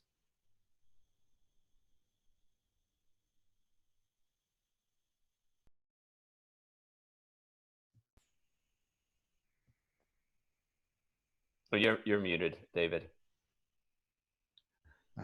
Well, you contact Servo on screen. The Servo is primarily a data stream at the moment. They're in active crime fighting mode, but you see sort of an avatar of Servo appear out of the zeros and ones and appear back at you, going, "How can I help you?" Well, look, we've got a little, I guess you could say, a little greeting card from the Maestro that turned up in the reclamation point. He sent us some bunnies and some doves. I'm just a little worried about his release. It's all over the news. How exactly is the monitoring of the Maestro happening? What is the technology behind this release program in terms of its security protocol? That we've been frozen out of this by the mayor's office. She set up a special task force to deal with their rehabilitation. Peregrine's trying to sort it out at the moment, but it's not on our network. Rethink Inc. Have been procured in to deal with this. So at the moment, I'm trying to. She sort of, you can sort of see her as if she's stressed for a moment. So I'm trying to get past their systems and firewalls and get in myself. Anytime you want to give me a hand right about that, I'd appreciate it. I think I can get you a hand, but Servo, I think some of this may need to be a little bit on the DL. So that's why the Titans don't know what I'm doing, Glitch. Okay, and Glitch is at this point, he says, okay, look, other key pieces of the puzzle. The Maestro, when he was in prison, was not just studying quantum mechanics, but was studying advanced law and government policy issues. Okay, and from another source, I have some information about some anomalous things that have been happening at Rethink Inc. I can't identify my source. It did come from the media, and look, and holds up like some of these files that I got from Juanita when she kind of gave, you know, we had that meeting and she was talking about rethinking. And I start kind of going through those files and start kind of rattling off some of the information that is kind of appearing in those files on kind of this anomalous kind of stuff that was going on with Rethink Inc. that involved kind of tapping into the city infrastructure and all that business. Says, okay, I've got the evidence. I'll look at it. But right now, I'm trying to get past these systems and firewalls. They're amazing. I don't know where they've come from. If I didn't know better, I'd say there's alien technology in here. And she says, I've got to go. And the comms drops off. And I think, you know, when she says the alien technology, Glitch, I think, kind of hops up and goes kind of, you know, sprinting off to find Tank, and, you know, will relay to Tank the kind of conversation I just had with Servo, and says like, okay, Tank, it's not much, but look, Servo wouldn't tell me alien technology if she didn't have a pretty good sense that this is also involved in the mix. Man, who isn't using this stuff? And how am I the only one that's dying from it?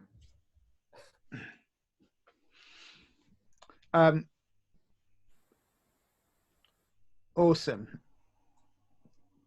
Jerry, a phone that you didn't know was in your back pocket rings. Oh, interesting. I will reach in my back pocket and pull out the strange phone. It's got the lock screen is a picture of you and Popinjay kissing. Oh, is this like a photo op kiss, or a we were stalking you and got this kiss? This was you at the dam. Oh shit. Yeah, so I will definitely answer like new phone, who dis? You sort of press the button to unlock it, and then the home screen is a picture of you kissing, or look at your Severine a few years back. Nice. And sort of the text messages, "You're getting slow, Jerry." It said, "I don't think you're looking after your family right now. So while you play kissy kissy, I'll do that for you." Oh dear. So yeah, I'll use my other phone to I guess text Diego and see what he's doing.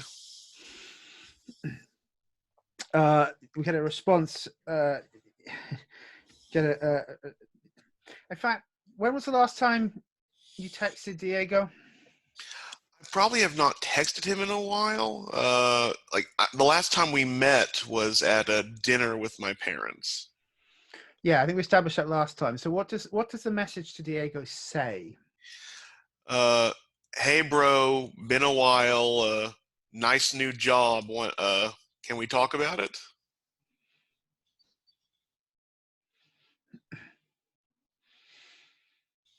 I think that's yeah. In that respect, Diego has been waiting for you to talk to him for a while. So you get a response back. You see the three little dots, and then they stop, and then the three little dots, and then they stop, and a response back is, "I'd love to," and then miss you. Ooh. Yeah, so I think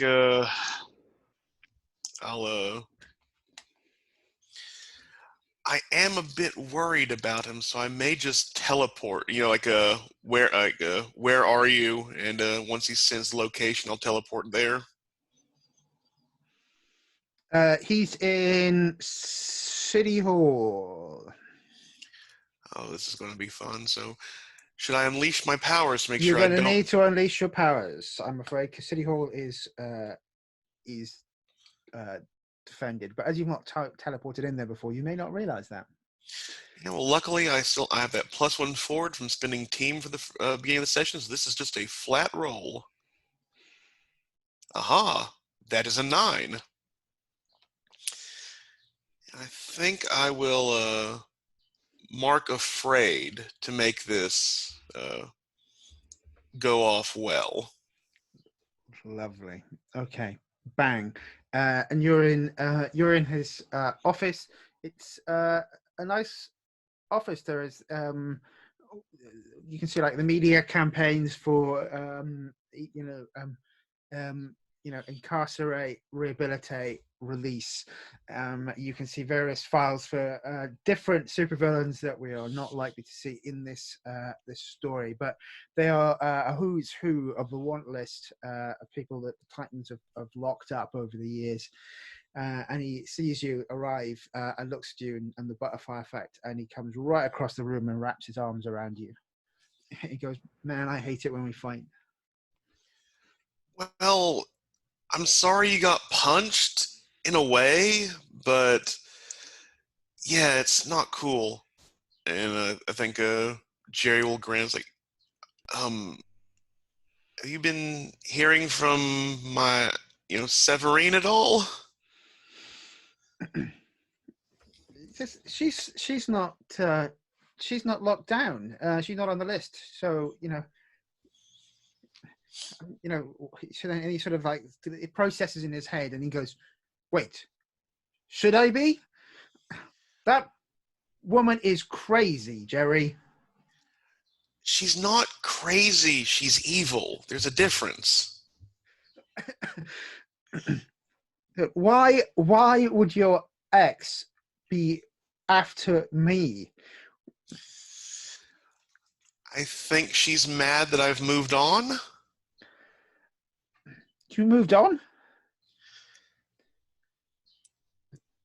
I'd assume someone in your position has watched the news. It might be in the gossip section. Yeah, I'm dating Popinjay. Ted smiles and says, "Good. Now you've told me. Even my goddamn even like Popinjay's grandfather knew before me. God's sake, Jerry, do you not think dating one of the predominant legacy superheroes in the city was something that we shouldn't talk about? You bastard!" He said, "That's so cool, mind you." Well, if I'm a bastard, that means you are too, so nice choice of insult there. I would have gone with loser, but then again, I've proven that that's not... Anyway, not the point. I didn't bring it up to Mom and Dad because they always judge me. Do you know what kind of clothes they'd make me wear to go on dates? I'm already dressing up different for that. I can't even wear my Hot Topic shirts anymore. This is so weird. He sort of taps you on the shoulder, going, "Oh, you got a crush." Yeah, you got a new job and didn't tell me. We've been keeping secrets, and this is not like us. What changed? Said, "I thought you'd outgrown me." No, you've always been there for me, and like I'm trying to be there for you. I can't deal with all these expectations. Everyone seems to expect something of me, and you never really did until last time, and I was afraid you'd be starting expecting me to be someone I'm not, especially now that I'm discovering new things about myself. "Sorry, Jerry, that's not how I meant it to come across. I want you to be who you want to be. But I think that person's pretty awesome." And he'll smile a bit. It's like, and if you're safe, and I don't think Severine will break in here, she'd be sent to Super Juvie. Is there like a smaller Zigarat for the younger crimp? He said, "Well, no, we're moving all we're moving all metahuman prisoners into the Ziggurat for the rehabilitation programs." And all of a sudden, there is a series of as the glass of the window is pierced multiple times. Your brother was sent sprawling back against a corkboard, and across an outline of his clothes, we can see him pinned by little office pinpricks to the wall. Yeah, I think Jerry just immediately turns to the window, and his eyes flashing with the psionic powers as his usual shield and a hatchet of telekinetic energy appear on him. And then the final one that comes through the window is, you can see this pin go smashing through the window and heading straight towards you, and it's going to hit you unless you react. Ooh, I think I've it's aimed at, and I'm not in. Am I in front of my brother? Yes, you are. Then I'm going to have to defend him. Okay.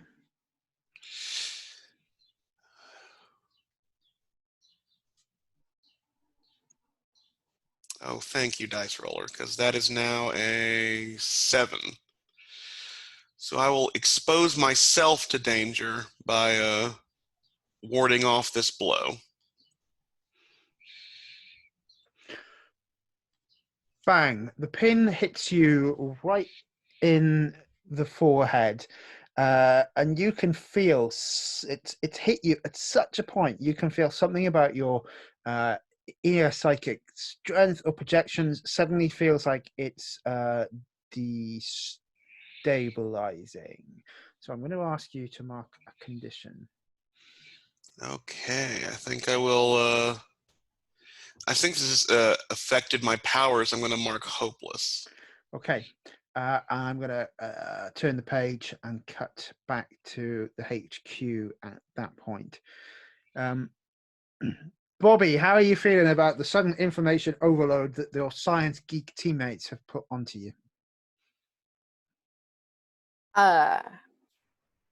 Honestly, I think Bobby's main emotion at the moment is frustration, because it feels like the information is useful, but nobody's really listening about the fact that what we really need to do is come together and synthesize all of our information and skills to come up with like what we do when he shows up.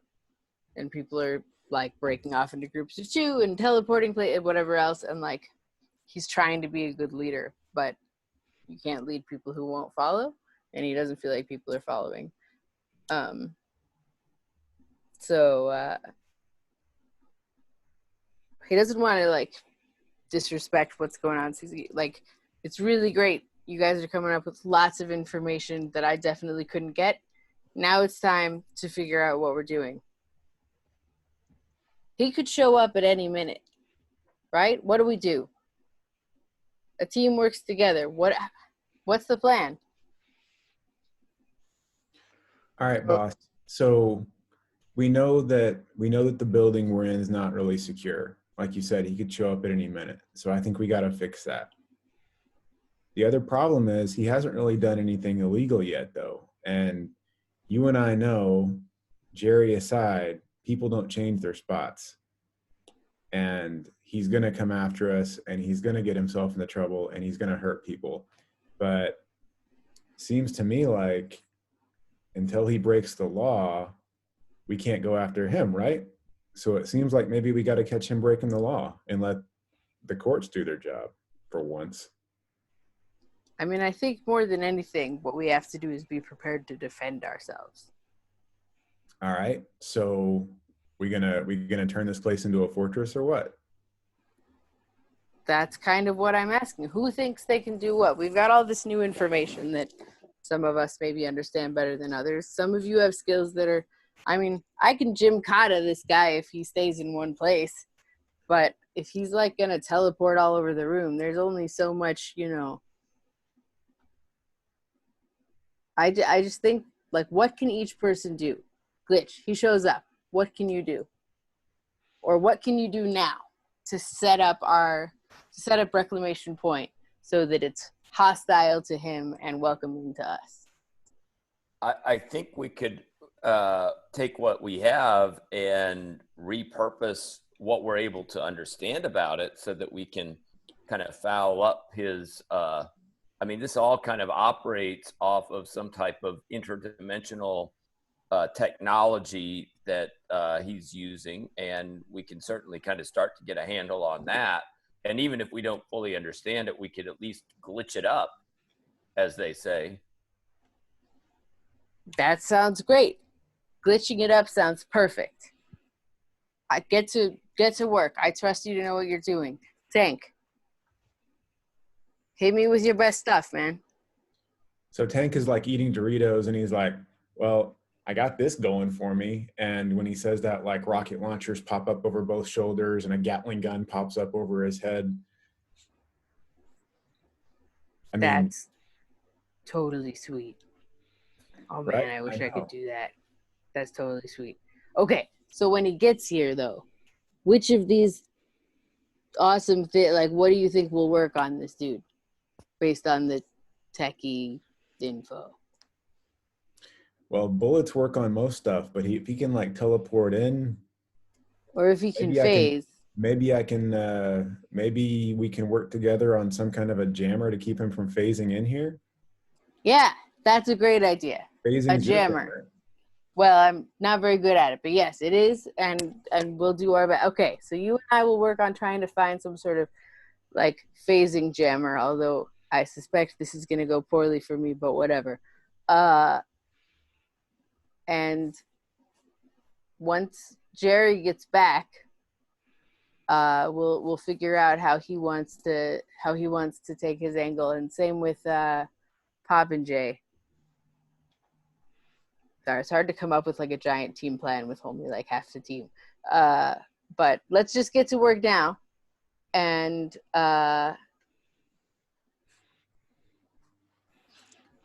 it's in reserve, and do whatever we can, because I just feel like there's no time to waste here. All right, Glitch, you're already on it. Tank, how do we make an anti-phasing barrier? All right, so is it you that phases, or is it your suit?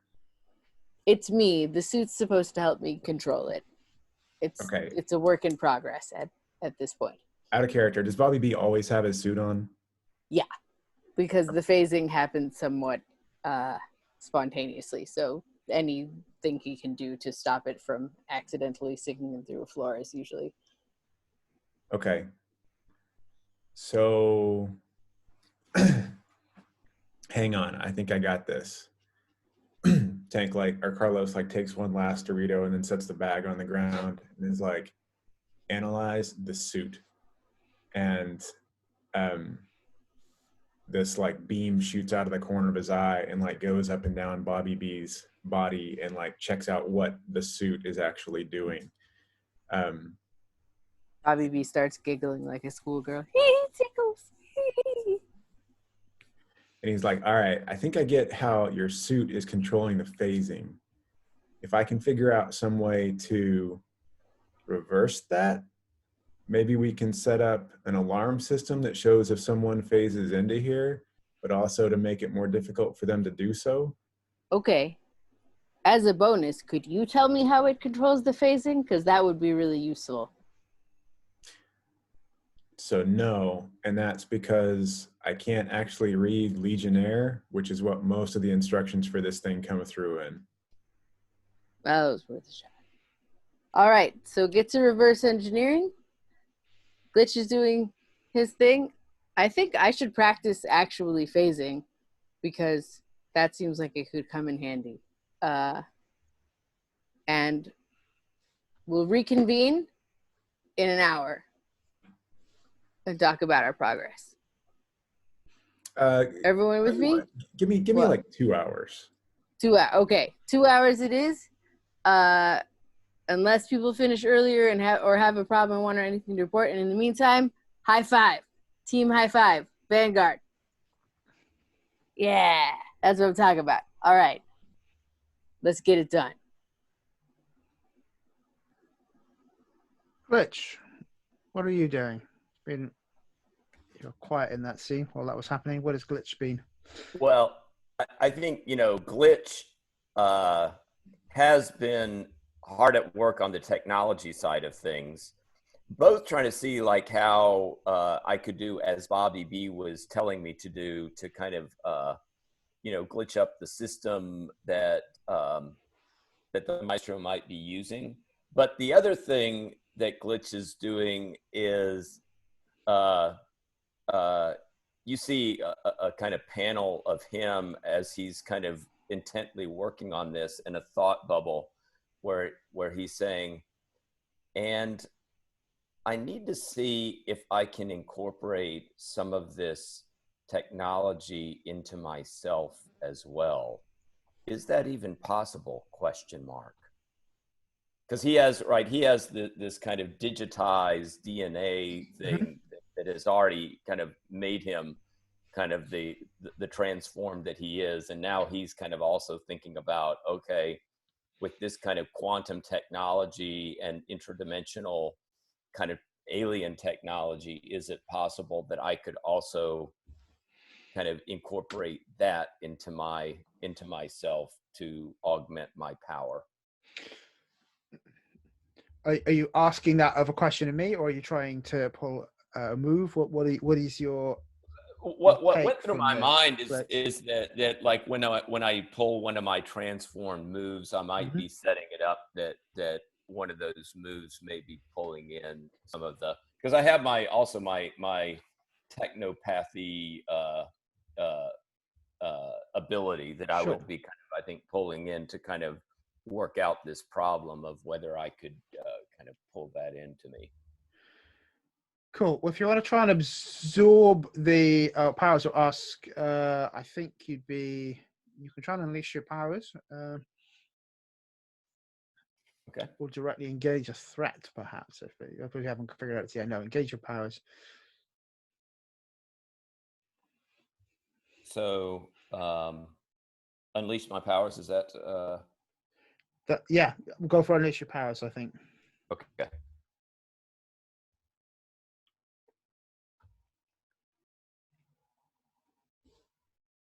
So that is, I believe, an 8.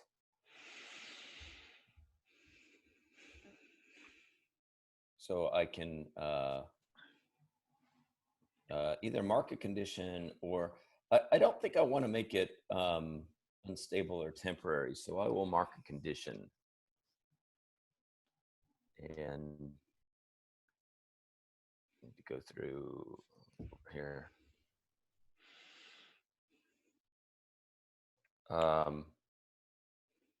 I think maybe guilty, because I'm kind of doing this on my own and am not entirely following what Bobby B has told me to do.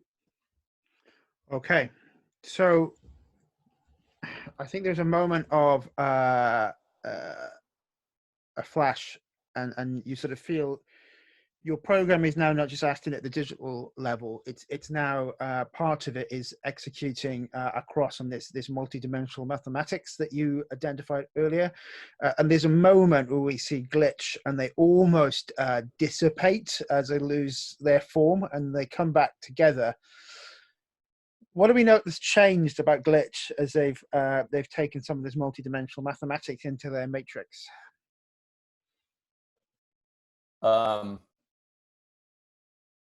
I think what you notice about glitch is that that I mean, there's something about his expression and his look where I think he now has this kind of look of surprise and a little bit of confusion as his mind is opening up to the kind of this interdimensional perception that he's acquiring.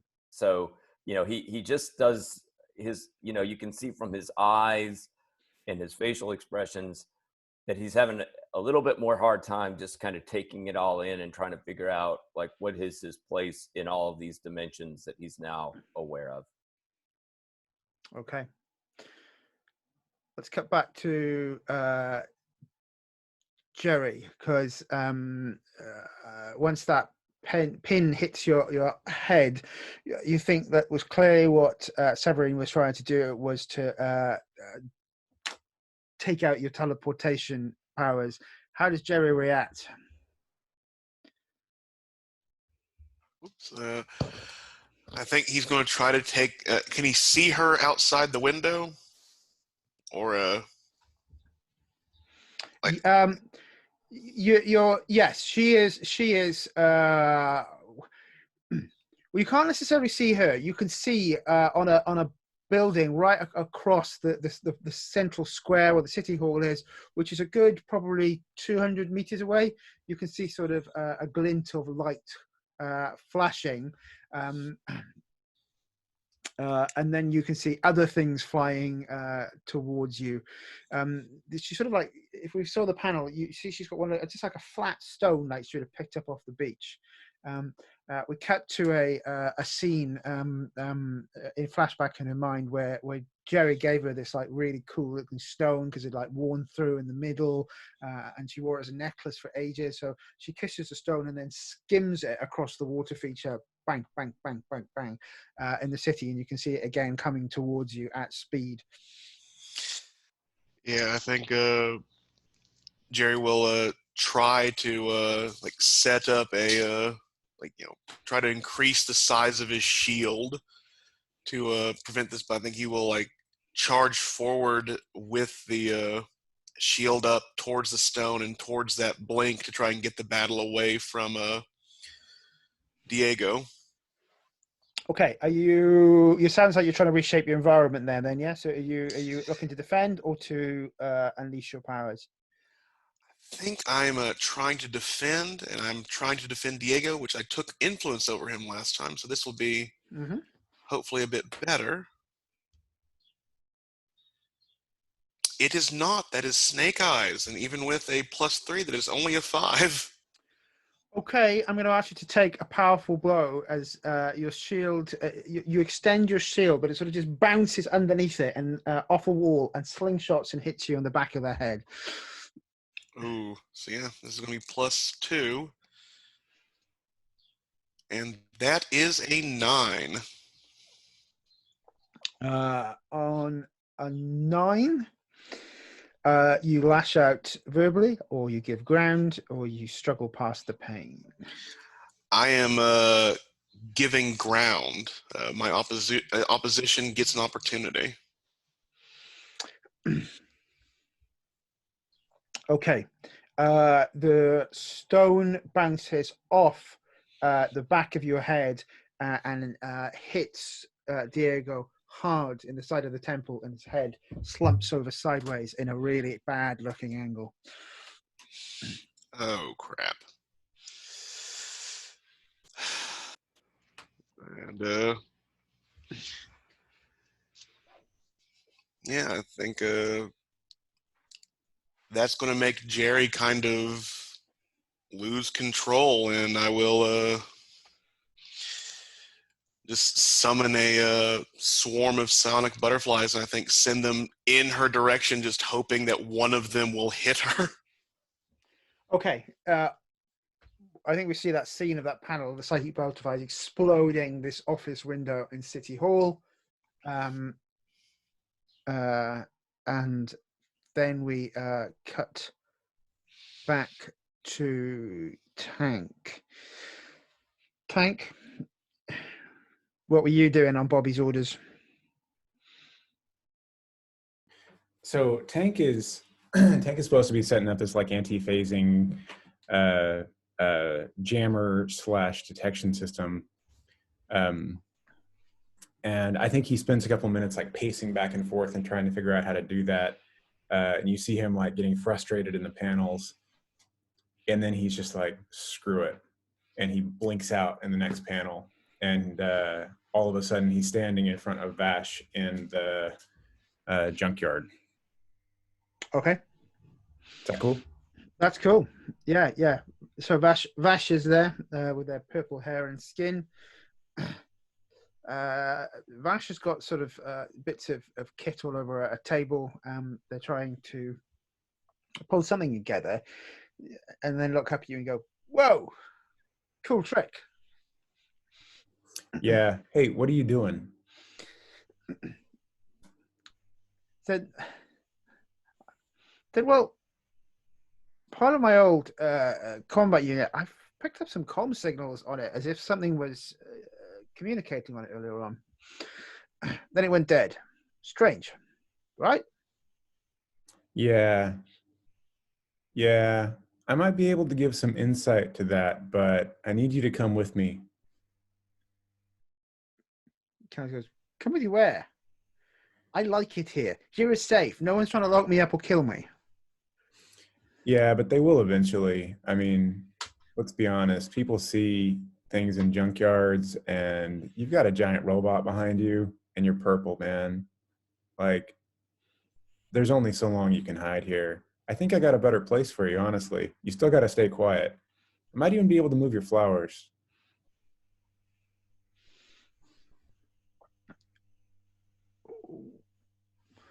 Says, I'm not sure about this, and if you're going to want them to get them to assist you, I think you either have to provoke them or comfort and support them in some way.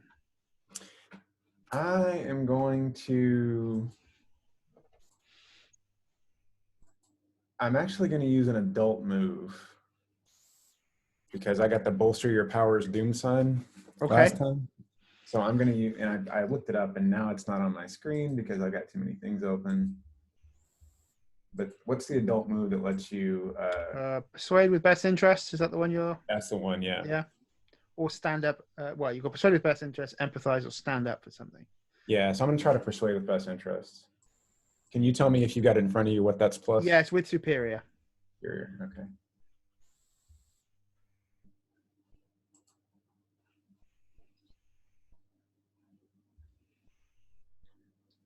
Okay.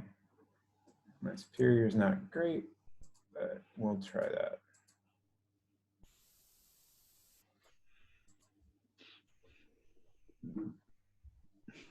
Nice. Okay, so I got a 7 total. Okay, so 7 to 9, they need concrete assurance right now. So if Ash looks at you and goes, it's... Do you know what scares me more than anything else is that the Legion find me again and they switch back on the signals in my head. You know what that's like. I don't want to be on their side. I like flowers. I like growing vegetables. I don't like killing people with my bare hands. You're going to keep me safe? Whatever. I think we're going to keep each other safe. I got a new group of friends here. They're good people. And we're trying to make a fortress and we need your help.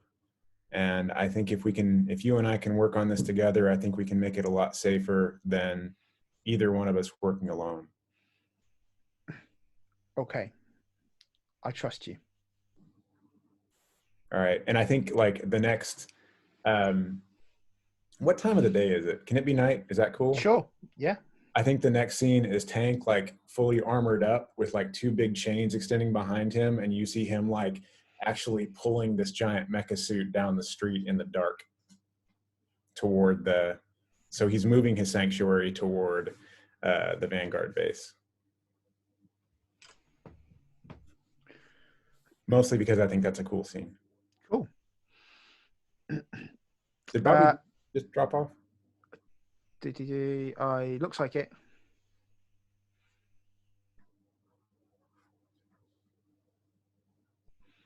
Cool. So they've got a weird problem on their laptop as well.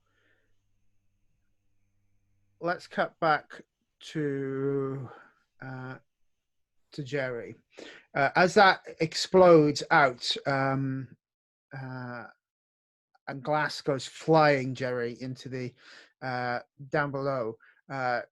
We hear an alarm go off in the hall, and all of a sudden, from different locations, we see the Titans scrambling towards your location, the location of the disturbance.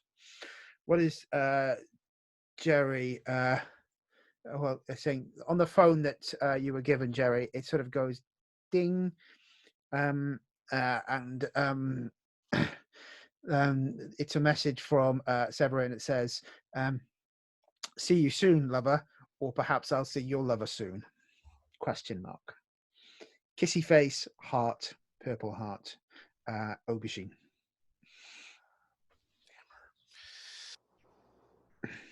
And I think like he's saying that, and he will start like pulling the needle. Since I assume that means she is no longer a threat at this moment. He'll start pulling out the needles that are in Diego's clothing to get him down, and he's not going to like shake him to say anything, but he's like gently touching his face, like wake up, open your eyes, do something. He's hurt pretty bad. He's non-responsive. That impact hit him right in the temple. His breathing is shallow and pained. Oh crap! And I am at -3 to teleport right now. So, but is something I am going to need to try. I may need to spin Team selfishly for this, but yeah, he's going to try to teleport him to the same hospital that Tina T's at. Okay. Let's see how well this goes. And so I have influence over him. So this is a -2 only. And again, Snake Eyes.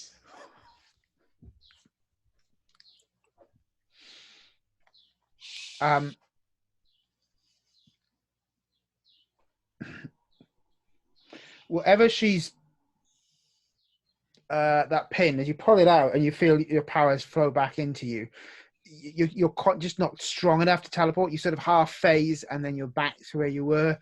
Something odd is going on here as well. Something really odd is going on. And outside, we see the Titans land down into the square and say, and we see their leader look out across you, their leader, the Maestro. And the Maestro says, Jerry Tran, you need to come quietly. And so the Titans leader is Maestro? Yes. And,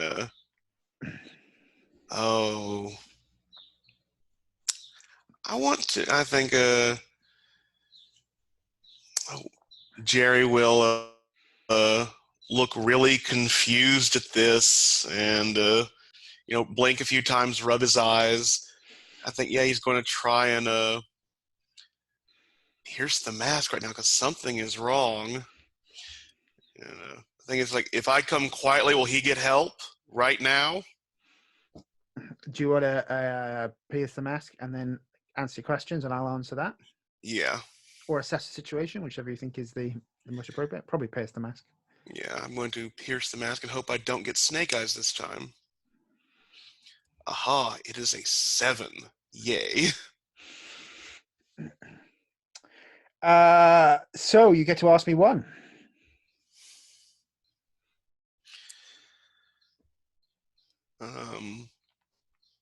What are you really planning?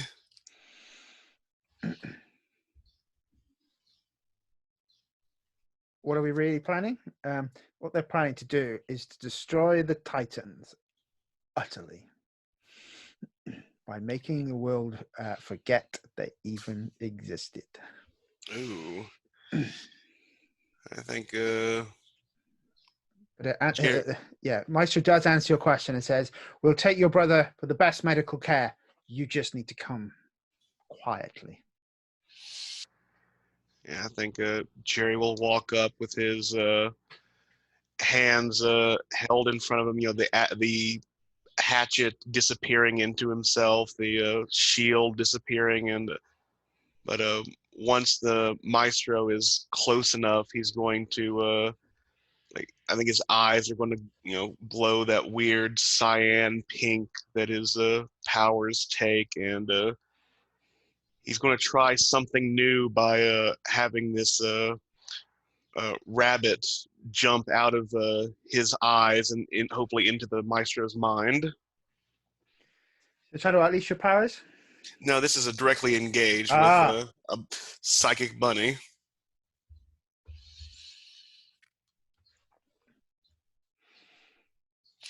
Okay, and I will spend a team selfishly to boost my danger up by 1 and reduce my savior by 1. And since I have team what team, I will also clear afraid when I do this. So I got an 11. Bang. So what do you like? Would you like to choose for 2 options from directly engage the threat? I am going to take something from them, hopefully this illusion, and resist or avoid their blows. Okay. So as the psychic rabbit hits them, reality swishes for a moment, and instead of it being Maestro standing in front of you, it's Dr. W. And then there is, I think he almost tries to reassert it for a moment and then says, this will be more fun the other way. And then they're gone. it sort of almost inversely goes up inside their hat and is gone. And you're standing in front of the Titans who are looking confused, and you've got Jerry in your hands. Not Jerry, Diego in their hands. And I think Norton says, "Oh my God, are you all right? What happened to Jerry?" Sorry, to Diego. And Jerry just, no, I'm not all right. Severine happened. I don't know what this is, but it's the Maestro's plan. You're all in danger. And I think on that line, with the Titans assembled there in front of you and your unconscious brother, I'm going to turn the page on the comic book, and we see the letters page this time. And it's this time the letter page is by Tank, who's given art and design advice to would-be comic book artists. Let's go into our end of session moves. I'm going to go in character keeper order today. Glitch, did you grow close to the team, grow into your image yourself, or grow away from the team?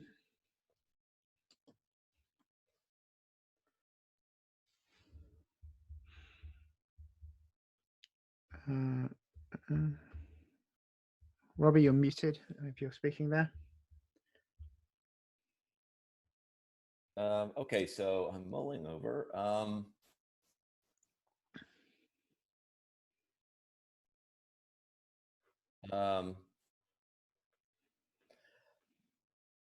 Yeah,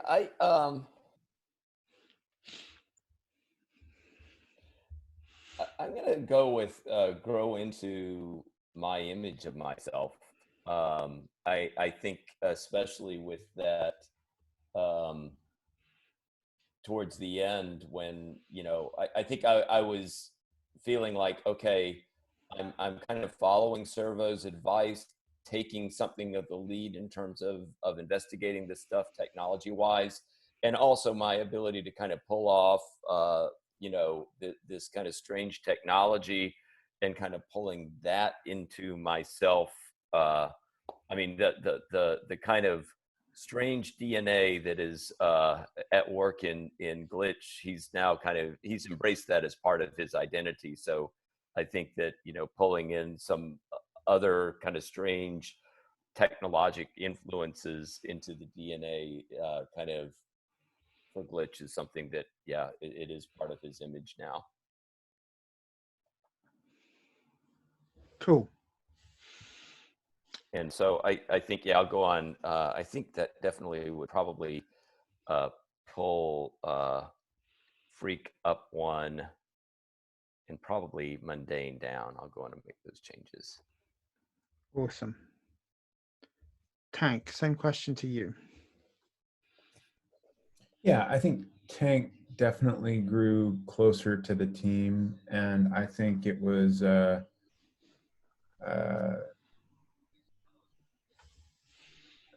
I think I'm going to give influence to Glitch because of that conversation they had while they were working together.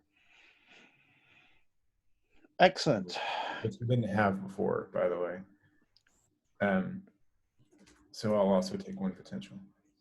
Cool. Glitch, do you already have influence over Tank? No, I do not. So I'll add that. Awesome. Bobby, did you? Just before I do that, I believe, from my point of view as running the game, the way that Bobby stood up and defeated the media image that was being spun across his team, I feel that matches, and as I'm happy that leads the team successfully into battle, because you just certainly led the team and changed the perception of the world around you. So I'm happy you cross off that drive and choose 4 new drives for the next session. Yep. I think you're muted, Pearl, but did you grow closer to the team into your own image or apart from the team?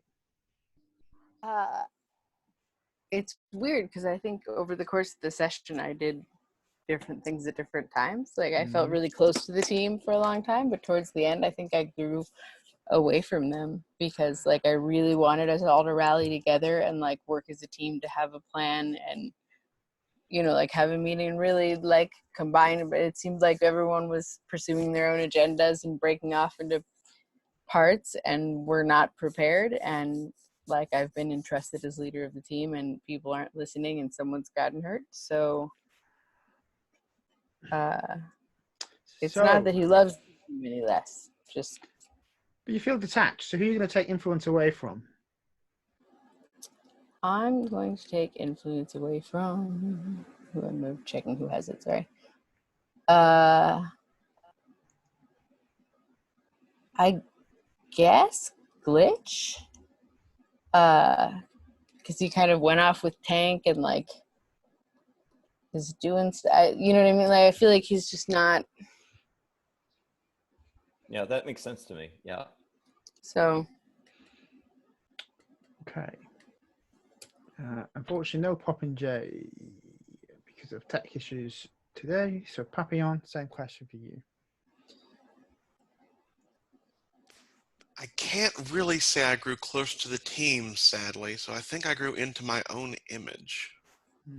I'm going to probably shift Savior down and Danger up. Awesome. Okay, so I'm gonna